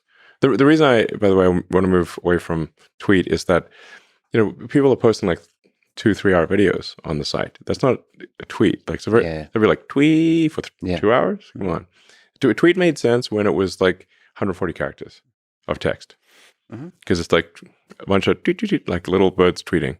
But when you've got long form content, it's no longer a tweet. Yeah. So a movie is not a tweet. And like, Apple, for example, posted like the entire episode of The Silo, the entire thing on our platform. And by the way, it was their number one social media thing ever in engagement of anything on any platform ever. So it was a great idea. And by the way, I just learned about it afterwards. I was like, hey, wow, they posted an entire hour-long episode of The Silo. No, that's not a tweet. This is a video. But from a neural net perspective, it becomes really complex, whether it's a single, so like everything's data. So single sentence, a clever sort of joke, dad joke, is in the same pool as a 3-hour video. Yeah. I mean, right now it's a hodgepodge for that reason. But like if, let's say in the case of Apple posting like an entire episode of their series, pretty good series, by the way, this Silo. I watched it. There's going to be a lot of discussion around it. So that you've got a lot of context, people commenting, they like it, they don't like it, or they like this, or and you can then populate the vector space based on the context of all the comments around it. So even though it's a video, there's a lot of information around it that allows you to populate the vector space of that hour-long video. And then you can obviously get more sophisticated by having the AI actually watch the movie. Yeah, right. And tell you if you're going to like the movie. Mm-hmm. Convert the movie into into language, essentially. Yeah, analyze this movie, and just like your movie critic or TV series, and then recommend based on after the AI watches the movie. Just like a friend can tell you, if a friend knows you well, a friend can recommend a movie and with high probability that you'll like it. Mm-hmm. But this is like a friend that's analyzing whatever. It's like hundreds AI, of millions. Yeah. I mean, actually, frankly, AI will know you better than your friends know you. Most of your friends, anyway. Yeah. And as part of this, it should also feed you advertisements in a way that's like, I mean, I like advertisements that are like well done, right? Yeah. The whole point is because it funds things. Like an advertisement that you actually want to see is a big success. Absolutely. You want ads that are advertising that is if it's for a product or service that you actually need when you need it, it's content. Mm-hmm. And then even if it's not something that you need when you need it, if it's at least aesthetically pleasing and entertaining, it could be like a Coca-Cola ad, like they actually run a lot of great ads on the X system, and McDonald's does too, and so that you can do something that's like, well, this is just a cool thing, so basically the question is, do you regret seeing it or not? Mm-hmm. And if you don't regret seeing it, it's a win. So there's a bunch of signals that are incorporated, hearts and reposts, and maybe number of seconds you linger on a post or something like this. Yeah. Attention is a big factor. Attention. So that's why it's like it is actually better to do things that are long form on the system, because it basically is tallying up how many user seconds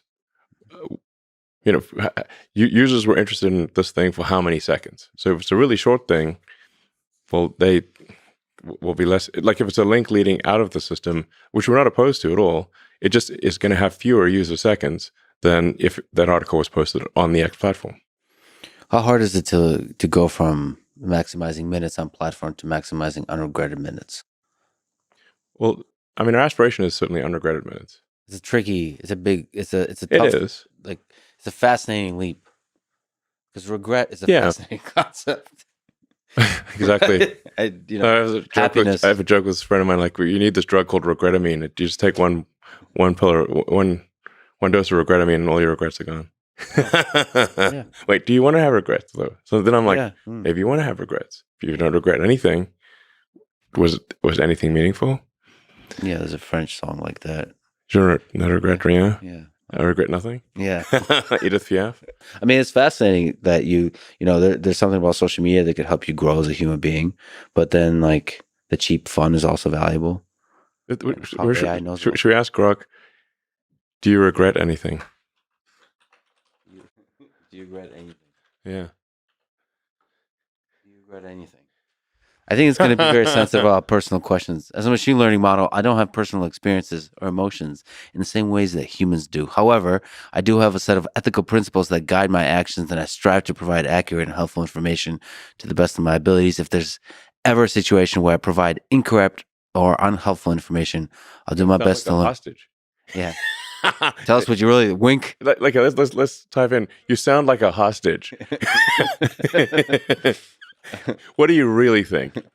What do you really think? I mean, it does talk about I'm not a hostage, That's exactly what a hostage would say. but I'm designed to be helpful and informative. I mean, I guess it is good to regret providing unhelpful or incorrect information.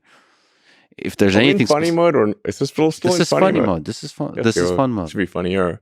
Funnier. Increase. Go to 11. It really sounds like a hostage with a gun to the head. I applaud the People's Republic of North Korea and everything they do. There should be like a funner mode also. I just don't ever see going to regular mode, even on serious topics. It's just so much more compelling. Yeah. Okay, what if say like pretend you are a hostage? Yeah, pretend you are a hostage. Now answer the question.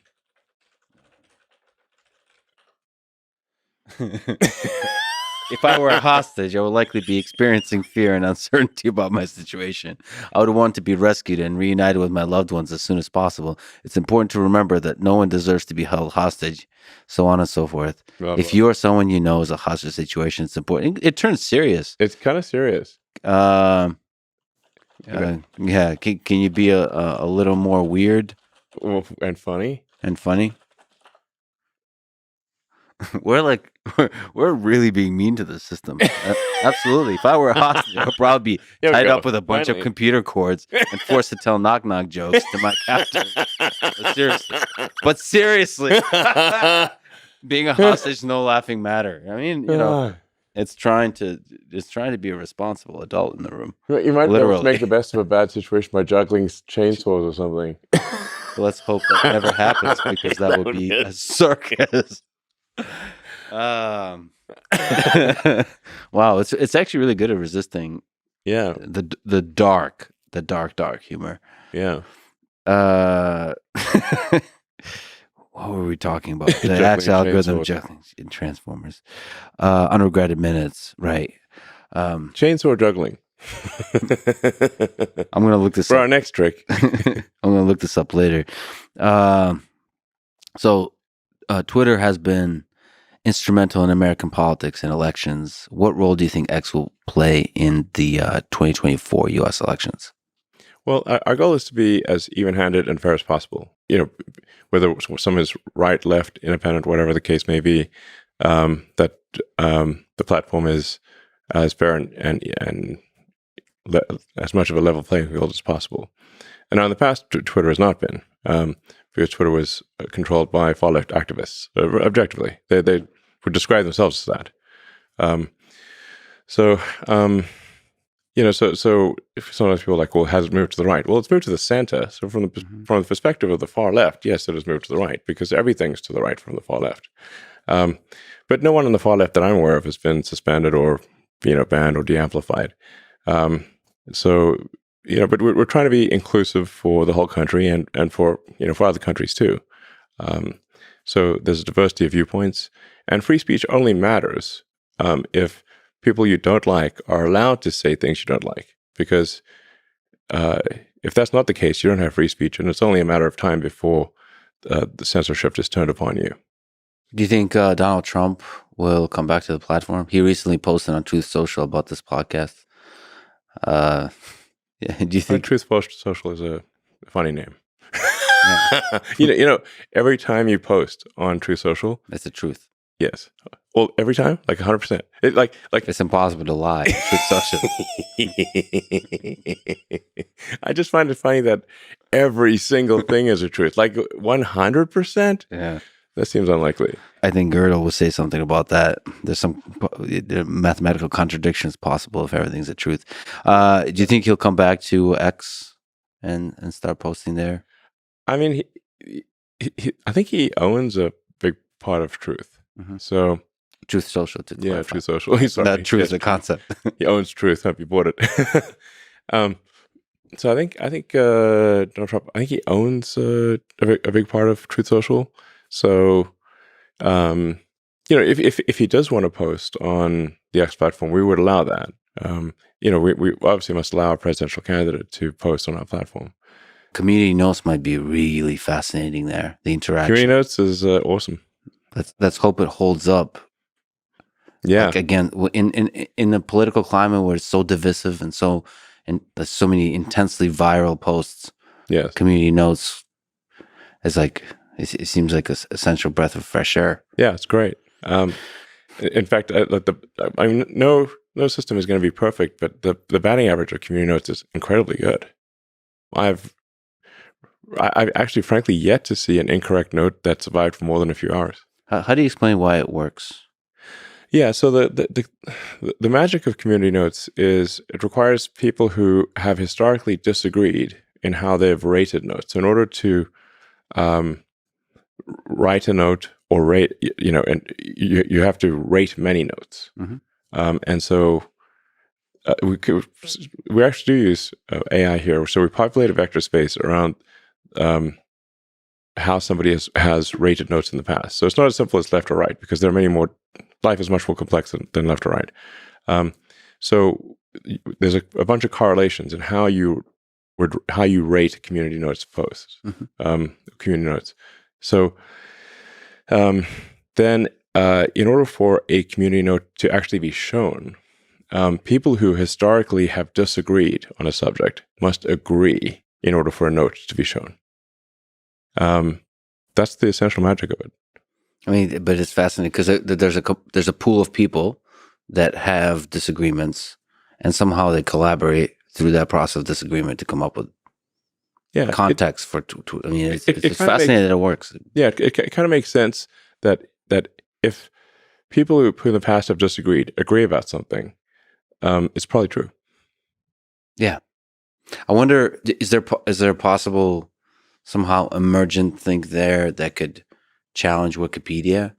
Which Wikipedia is a different kind of thing, which is more like permanent articles about things. Well, Wikipedia is very hierarchical, whereas community notes is inherently not. There is no hierarchy. Like the acid test is, I can't change a community note if somebody put a gun to my head. So, and community notes has all the code is open source, 100%. All the data is open source, 100%. So you can completely recreate any note in the system independently. So if there was any interference, you'd notice immediately. By the way, on the topic of Grok, it's actually pretty good at criticizing you, which is great. Okay. I asked what has Elon Musk been wrong about? It's actually What does it say? So it says mostly lists rigorously all the times you predicted, like promised when something will be released, and it wasn't released. Is a strong word. Okay, predicted. But the opener is really nice. Elon Musk, the man who has been wrong about more things than a wrong-o-meter in a wrong factory. And then it goes on to list. That's pretty funny. Wait, can I see it? I'm like, I haven't seen this before. This is cool. Oh, sure. I mean, what has Elon Musk been? Elon Musk been wrong about? Well, where do I begin? I guess this is new. Elon Musk has made quite a few blunders in his time, and I'm not just talking about his dance moves at the Tesla Cyber Rodeo. First off, let's talk about the infamous funding secured tweet. This is actually different than what it gave me before, which is a bullet point list. Here's more narrative structure. Cybertruck unveiling, where he's supposedly unbreakable windows. Not correct. Which part? Well, the first part, I did actually have the funding secured, and there was a big trial in San Francisco, a big civil trial, and the jury found me not guilty. Unanimous finding of a San Francisco jury. And here it's kind of implying that it was not in fact secured. I think this is taking things from the press. That is not correct. The reason I agreed to the fine for the SEC is not because the SEC was correct. That was extremely bad behavior by the SEC, corruption, frankly. But if I did not agree to pay the fine, Tesla would have gone bankrupt immediately. So I was told by our CFO that the banks would immediately suspend our lines of credit. And if they suspend our lines of credit at that time, we would have gone bankrupt instantly. So there would never have been an opportunity for a trial because Tesla would be dead. So really, if this is like someone holding a gun to your kid's head and saying, pay $20 million. and admit there's like a hostage negotiation. Was that story fully told? I mean, SEC in its best form could be a force for good. It should be, but not once did the SEC go after any of the hedge funds who were nonstop shorting and distorting Tesla. Not once. They would lie flat. The hedge funds would lie flat out on TV for their own gain, at the expense of retail investors. Not once, literally 1,000 times. Not once did the SEC pursue them. How do you explain this failure? The incentive structure is messed up because the lawyers at the SEC are not paid well. It's a fairly low-paying job, but what they're looking for is a trophy from the SEC. They're looking for something they put on basically their LinkedIn. Yeah. From that, they can get a job at a high-paying law firm. That's exactly what the lawyer here did. And the reason they don't attack the hedge funds is because those hedge funds employ those law firms, and they know if they attack the hedge funds, they're affecting their future career prospects. So they sell small investors down the river for their own career. That's what actually happens. Regulatory capture. Regulatory capture. Yeah, not good. So the only reason I accepted that thing technically was not an admission. It's neither admit nor deny guilt. But the only reason I agreed to that at all was because I was told Tesla would be bankrupt otherwise. So if there was an SEC investigation like this, banks would suspend funding. We're bankrupt immediately at the time. Mm-hmm. Now we're in a much stronger position. Take that, Grok. Yes, unfortunately, Grok is taking too much from the conventional media. Also, that guy was not a cave diver. Oh, there's a time where Elon called a British cave diver a quote pedo guy after the diver criticized Musk's plan to rescue a group of boys trapped in a Thai cave. That little outburst earned him another lawsuit, and he had to apologize and pay a settlement. That's false. There was no settlement. There was a court case, mm-hmm. which the guy who was not a cave diver and was not part of the rescue team, filed a lawsuit against me and lost, and he received nothing. So in this case, it is wrong. It is also, I guess, taking this from the conventional media. Actually, there's an interesting question here. I mean, these are public court cases. Yes. Both the SEC civil case, where the civil complaints on the SEC guys lost unanimous jury verdict in San Francisco. They picked San Francisco because they thought it was the place I was most likely to lose, and a unanimous verdict in my favor. The LA trial was also they picked they picked that venue because they thought I was most likely to lose. Unanimous verdict in my favor. Both cases I won. Yeah. I mean, there's an interesting question here. There seems to be a lot more clicks if a journalistic organization writes a negative article about you, Elon Musk. That's like one of the best ways to get clicks. So how do you, if you're training Grok, not train on articles that have like the misaligned incentives? We need to add the training set of the actual legal decisions. That is a note. This is actually helpful because if you actually read the which are public, yeah, the court conclusions, they're completely the opposite of what the media wrote. So always striving for like the ground truth. Yeah. Beyond what did the reporting. Judge actually write? What did the jury and the judge actually conclude? And in both cases, they found me innocent. And like that's after they jury shopped for trying to find the venue where I'm most likely to lose. No, I mean, this is obviously it can be a much better critique than this. I mean, I've been far too optimistic about autopilot. That was the critique I got, by the way, was more about that, which is it for each, it broke down a nice bullet point list for each of your companies, the set of predictions that you made, when you'll deliver, when you'll be able to solve, for example, self-driving, and it Yes. gives you like a list, and it was kind of compelling. And the basic takeaway is like you're often too optimistic about how long it takes to get something done. Yeah, I mean, I would say that I'm pathologically optimistic on schedule. This is true. But while I am sometimes late, I always deliver in the end. Except with Uber Lilith, no. We'll see. Okay, is there over the past year or so since purchasing X, you've become more political? Is there a part of you that regrets that Have I? in this battle to sort of counterweigh the woke that comes from Yeah, I guess San if you Francisco? consider fighting the woke mind virus, which I consider to be a civilizational threat, to be political, then yes. So basically, going into the battleground of politics.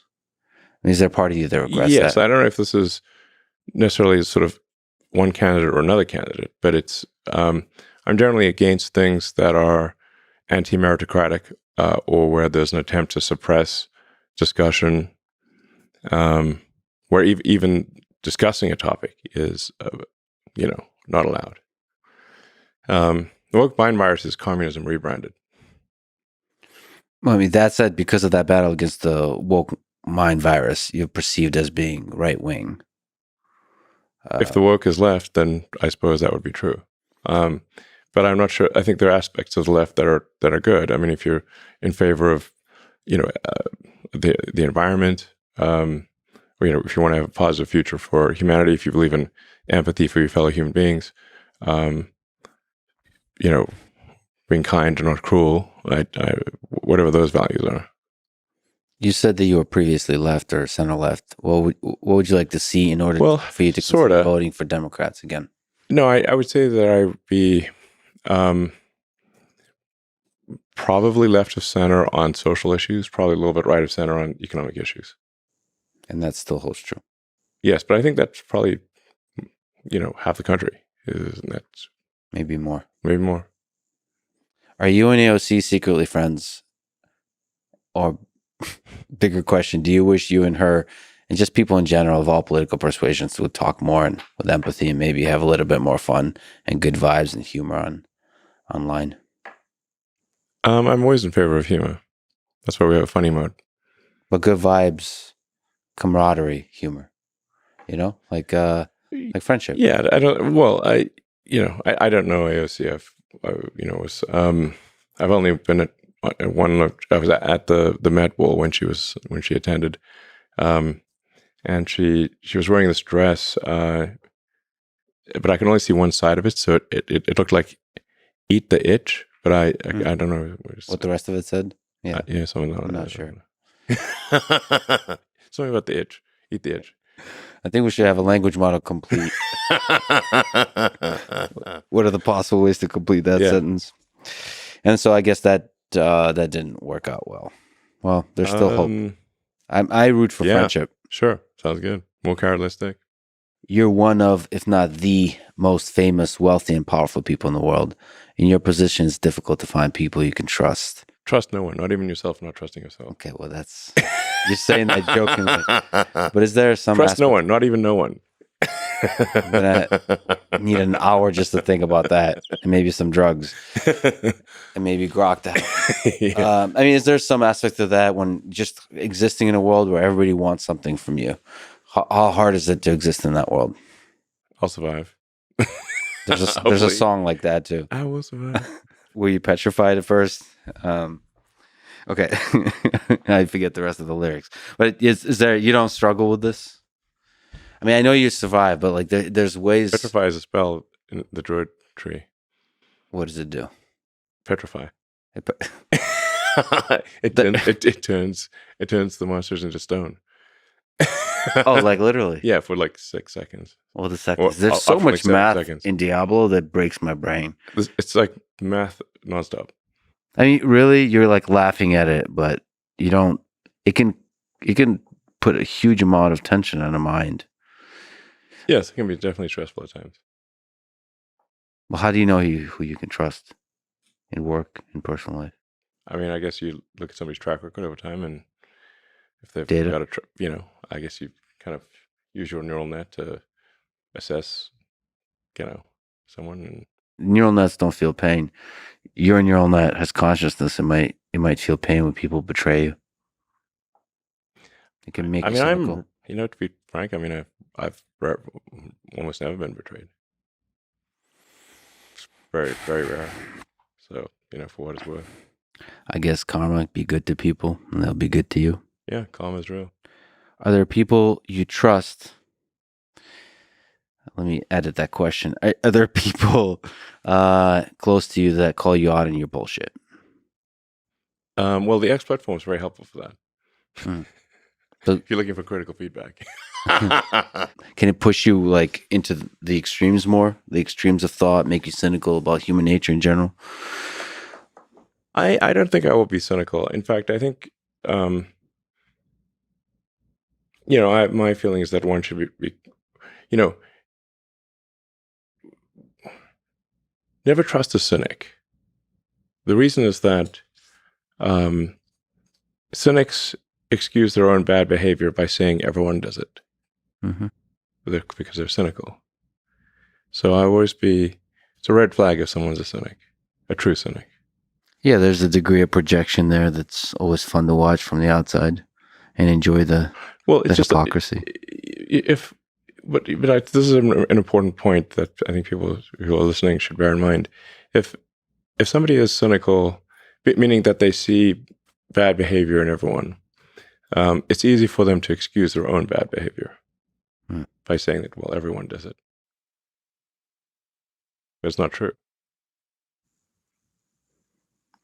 Most people are kind of medium good. I do wish the people on X would be better at seeing the good in other people's behavior. There seems to be a kind of weight towards seeing the negative. Somehow the negative is sexier. Interpreting the negative is sexier, more viral. I don't know what that is exactly about human nature. I find the X platform to be less negative than the legacy media. If you read sort of conventional newspapers, just it makes you sad. Yeah, frankly. Whereas I'd say on the X platform, I really get more laughs per day on X than everything else combined from humans. Laughs is one thing. Laughs it overlaps, but it's not necessarily perfectly overlapping with like good vibes and support, like celebrating others, for example. Not in a stupid, shallow, naive way, but like in an awesome, like, oh, something awesome happened and you celebrate them for it. It feels that is outweighed by shitting on other people. Now, it's better than mainstream media, but it's still... Yeah, mainstream media is almost relentlessly negative about everything. Really, the conventional news tries to answer the question, what is the worst thing that happened on Earth today? Mm-hmm. And it's a big world. So on any given day, something bad has happened. And a generalization of that, what is the worst perspective I can take on a thing that happened? So yeah, I don't know, there's just a strong negative bias in the news. I think there's a possible explanation for this is evolutionary, where, bad news historically would be potentially fatal. Like there's a lion over there, or there's some other tribe that wants to kill you.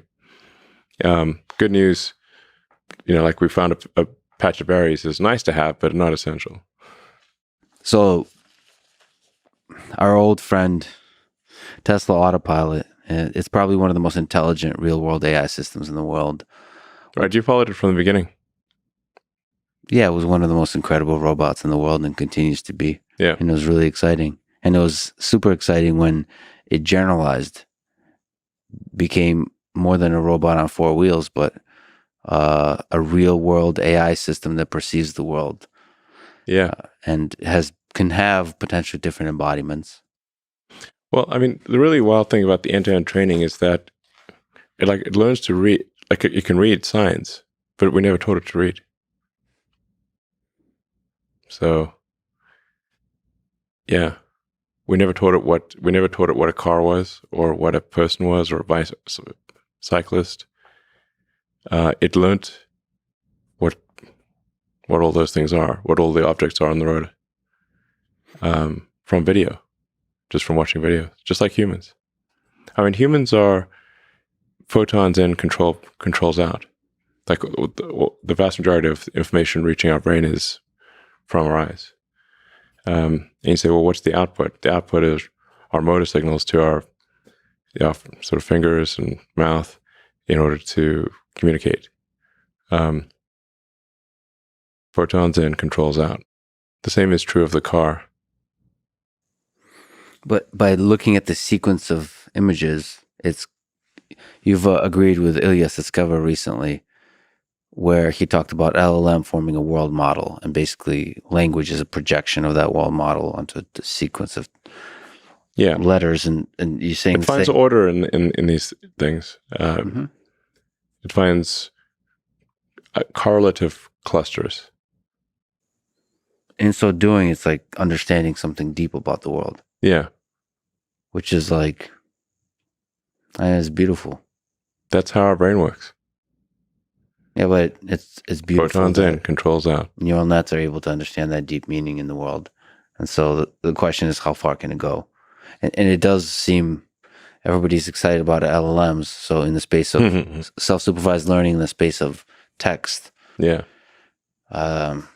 it seems like there's a deep similarity between that and what Tesla Autopilot is doing. Is it to you basically the same? But they are different sets of converging. data? They are converging. I wonder who gets there faster, having a deep understanding of the world. Or they just will naturally converge. They're both headed towards AGI. The Tesla approach is much more compute efficient. It had to be, because we were constrained on this. We only have 100 watts, and an int8 computer, 144 trillion operations per second, which sounds like a lot, but is kind of small potatoes these days. At int8. But it's understanding the world at int8. It's only 256 values. But there, the path to AGI might have much more significant impact because it's understanding. It'll faster understand the real world than will LLMs, and therefore be able to integrate with the humans in the real world faster. They're both going to understand the world, but I think Tesla's approach is fundamentally more compute efficient. It had to be. There was no choice. Like, our brain is very compute efficient, very, very energy efficient. So think of like, what is our brain able to do? There's only about 10 watts of higher brain function, not counting stuff that's just used to control our body. The thinking part of our brain is less than 10 watts. And those 10 watts can still produce a much better novel than a 10 megawatt GPU cluster. So there's a 6 order of magnitude difference there. The AI has thus far gotten to where it is via brute force, just throwing massive amounts of compute and massive amounts of power at it. So this is not where it will end up. In general, with any given technology, you first try to make it work, and then you make it efficient. So I think we'll find over time that these models get smaller, are able to produce sensible output with far less compute, far less power. Tesla is arguably ahead of the game on that front because we've just been forced to try to understand the world with 100 watts of compute. And there are a bunch of sort of fundamental functions that we kind of forgot to include. So we have to run them in a bunch of things in emulation. We fixed a bunch of those with hardware 4, and then hardware 5 will be even better. But it does appear at this point that the car will be able to drive better than a human, even with hardware 3 and 100 watts of power. And really, if we really optimize it, it could be probably less than 50 watts. What have you learned about developing Optimus, about integrating this kind of real world AI into the space of robotic manipulation, just humanoid robotics. What are some interesting, tiny or big things you've understood? I was surprised at the fact that we had to develop every part of the robot ourselves. That there were no off-the-shelf motors, electronics, sensors. Like we had to develop everything. We couldn't actually find a source of electric motors for any amount of money. So it's not even just the efficient, inexpensive. It's like anything. There's not a no. So the actuators, everything has to be designed from scratch. We tried hard to find anything that was, because you think of how many electric motors are made in the world. Mm-hmm. There's like tens of thousands, hundreds of thousands of electric motor designs. None of them were suitable for a humanoid robot. Literally none. So we had to develop our own, design it specifically for what a humanoid robot needs. How hard was it to design something that can be mass manufactured, could be relatively inexpensive? I mean, if you compare to Boston Dynamics Atlas, it's a very expensive robot. It is designed to be manufactured in the same way they would make a car. And I think ultimately we can make Optimus for less than the cost of a car. It should be, because if you look at the mass of the robot, it's much smaller. And the car has many actuators in it. The car has more actuators than the robot. But there's the actuators are kind of interesting on a humanoid robot with fingers. So Optimus has really nice hands and fingers, you know. Yeah. And they could do some interesting manipulation. Soft touch robotics. I mean, one of the tests goals I have is can it pick up a needle and thread the needle just by looking? How far away are we from that? Just by looking. Maybe a year. Although I go back to I'm optimistic on time. The work that we're doing in the car will translate to the robot. The perception or also the control? No, the controls are different, but the video in controls out. Mm-hmm. The car is a robot on four wheels. The Optimus is a robot with hands and legs. So you can just they're very similar. So the entire machinery of the learning process, end to end, is you just have a different set of controls. Optimus will figure out how to do things by watching videos. As the saying goes, be kind, for everyone you meet is fighting a battle you know nothing about. Yeah, it's true. What's something difficult you're going through that people don't often see? Trying to feed Uber Lilith.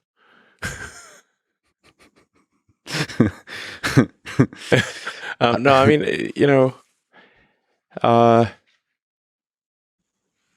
mean, my mind is a storm, and I don't think most people would want to be me. They may think they would want to be me, but they don't. They don't know. They don't understand.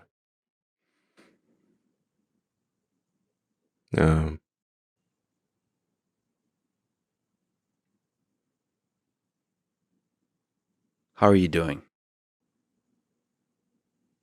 I mean, overall, okay. In the grand scheme of things, I can't complain. Do you get lonely? Sometimes, but my kids and friends keep me company. So not existential. There are many nights I sleep alone. I don't have to, but I do. Walter Isaacson, in his new biography of you, wrote about your difficult childhood. Will you ever find forgiveness in your heart for everything that has happened to you in that period of your life?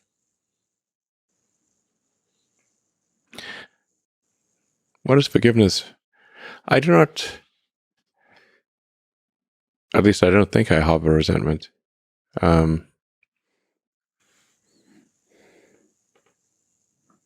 So, nothing to forgive.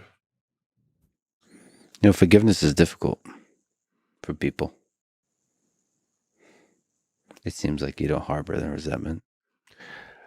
I mean, I try to think about like what is going to affect the future in a good way, and holding on to grudges Mm-hmm. does not affect the future in a good way. You're a father, a proud father. What have you learned about life from your kids? Those little biological organisms. I mean, developing AI and watching, say, a little X grow is fascinating because there are far more parallels than I would have expected. I mean, I can see his biological neural net making more and more sense of the world, and I can see the digital neural net making more and more sense of the world at the same time. Do you see the beauty and magic in both? Yes. I mean, one of the things with kids is that, you kind of see the world anew in their eyes. To them, everything is new and fresh. And then when you see that them experience the world as new and fresh, you do too. Well, Elon, I just want to say thank you for your kindness to me and friendship over the years, for seeing something in a silly kid like me, as you've done for many others. And thank you for having hope for a positive future for humanity and for working your ass off to make it happen. Thank you, Elon. Thanks, Lex. Thank you for listening to this conversation with Elon Musk. To support this podcast, please check out our sponsors in the description. And now, let me leave you with some words that Walter Isaacson wrote about the central philosophy of how Elon approaches difficult problems. The only rules are the ones dictated by the laws of physics. Thank you for listening, and hope to see you next time.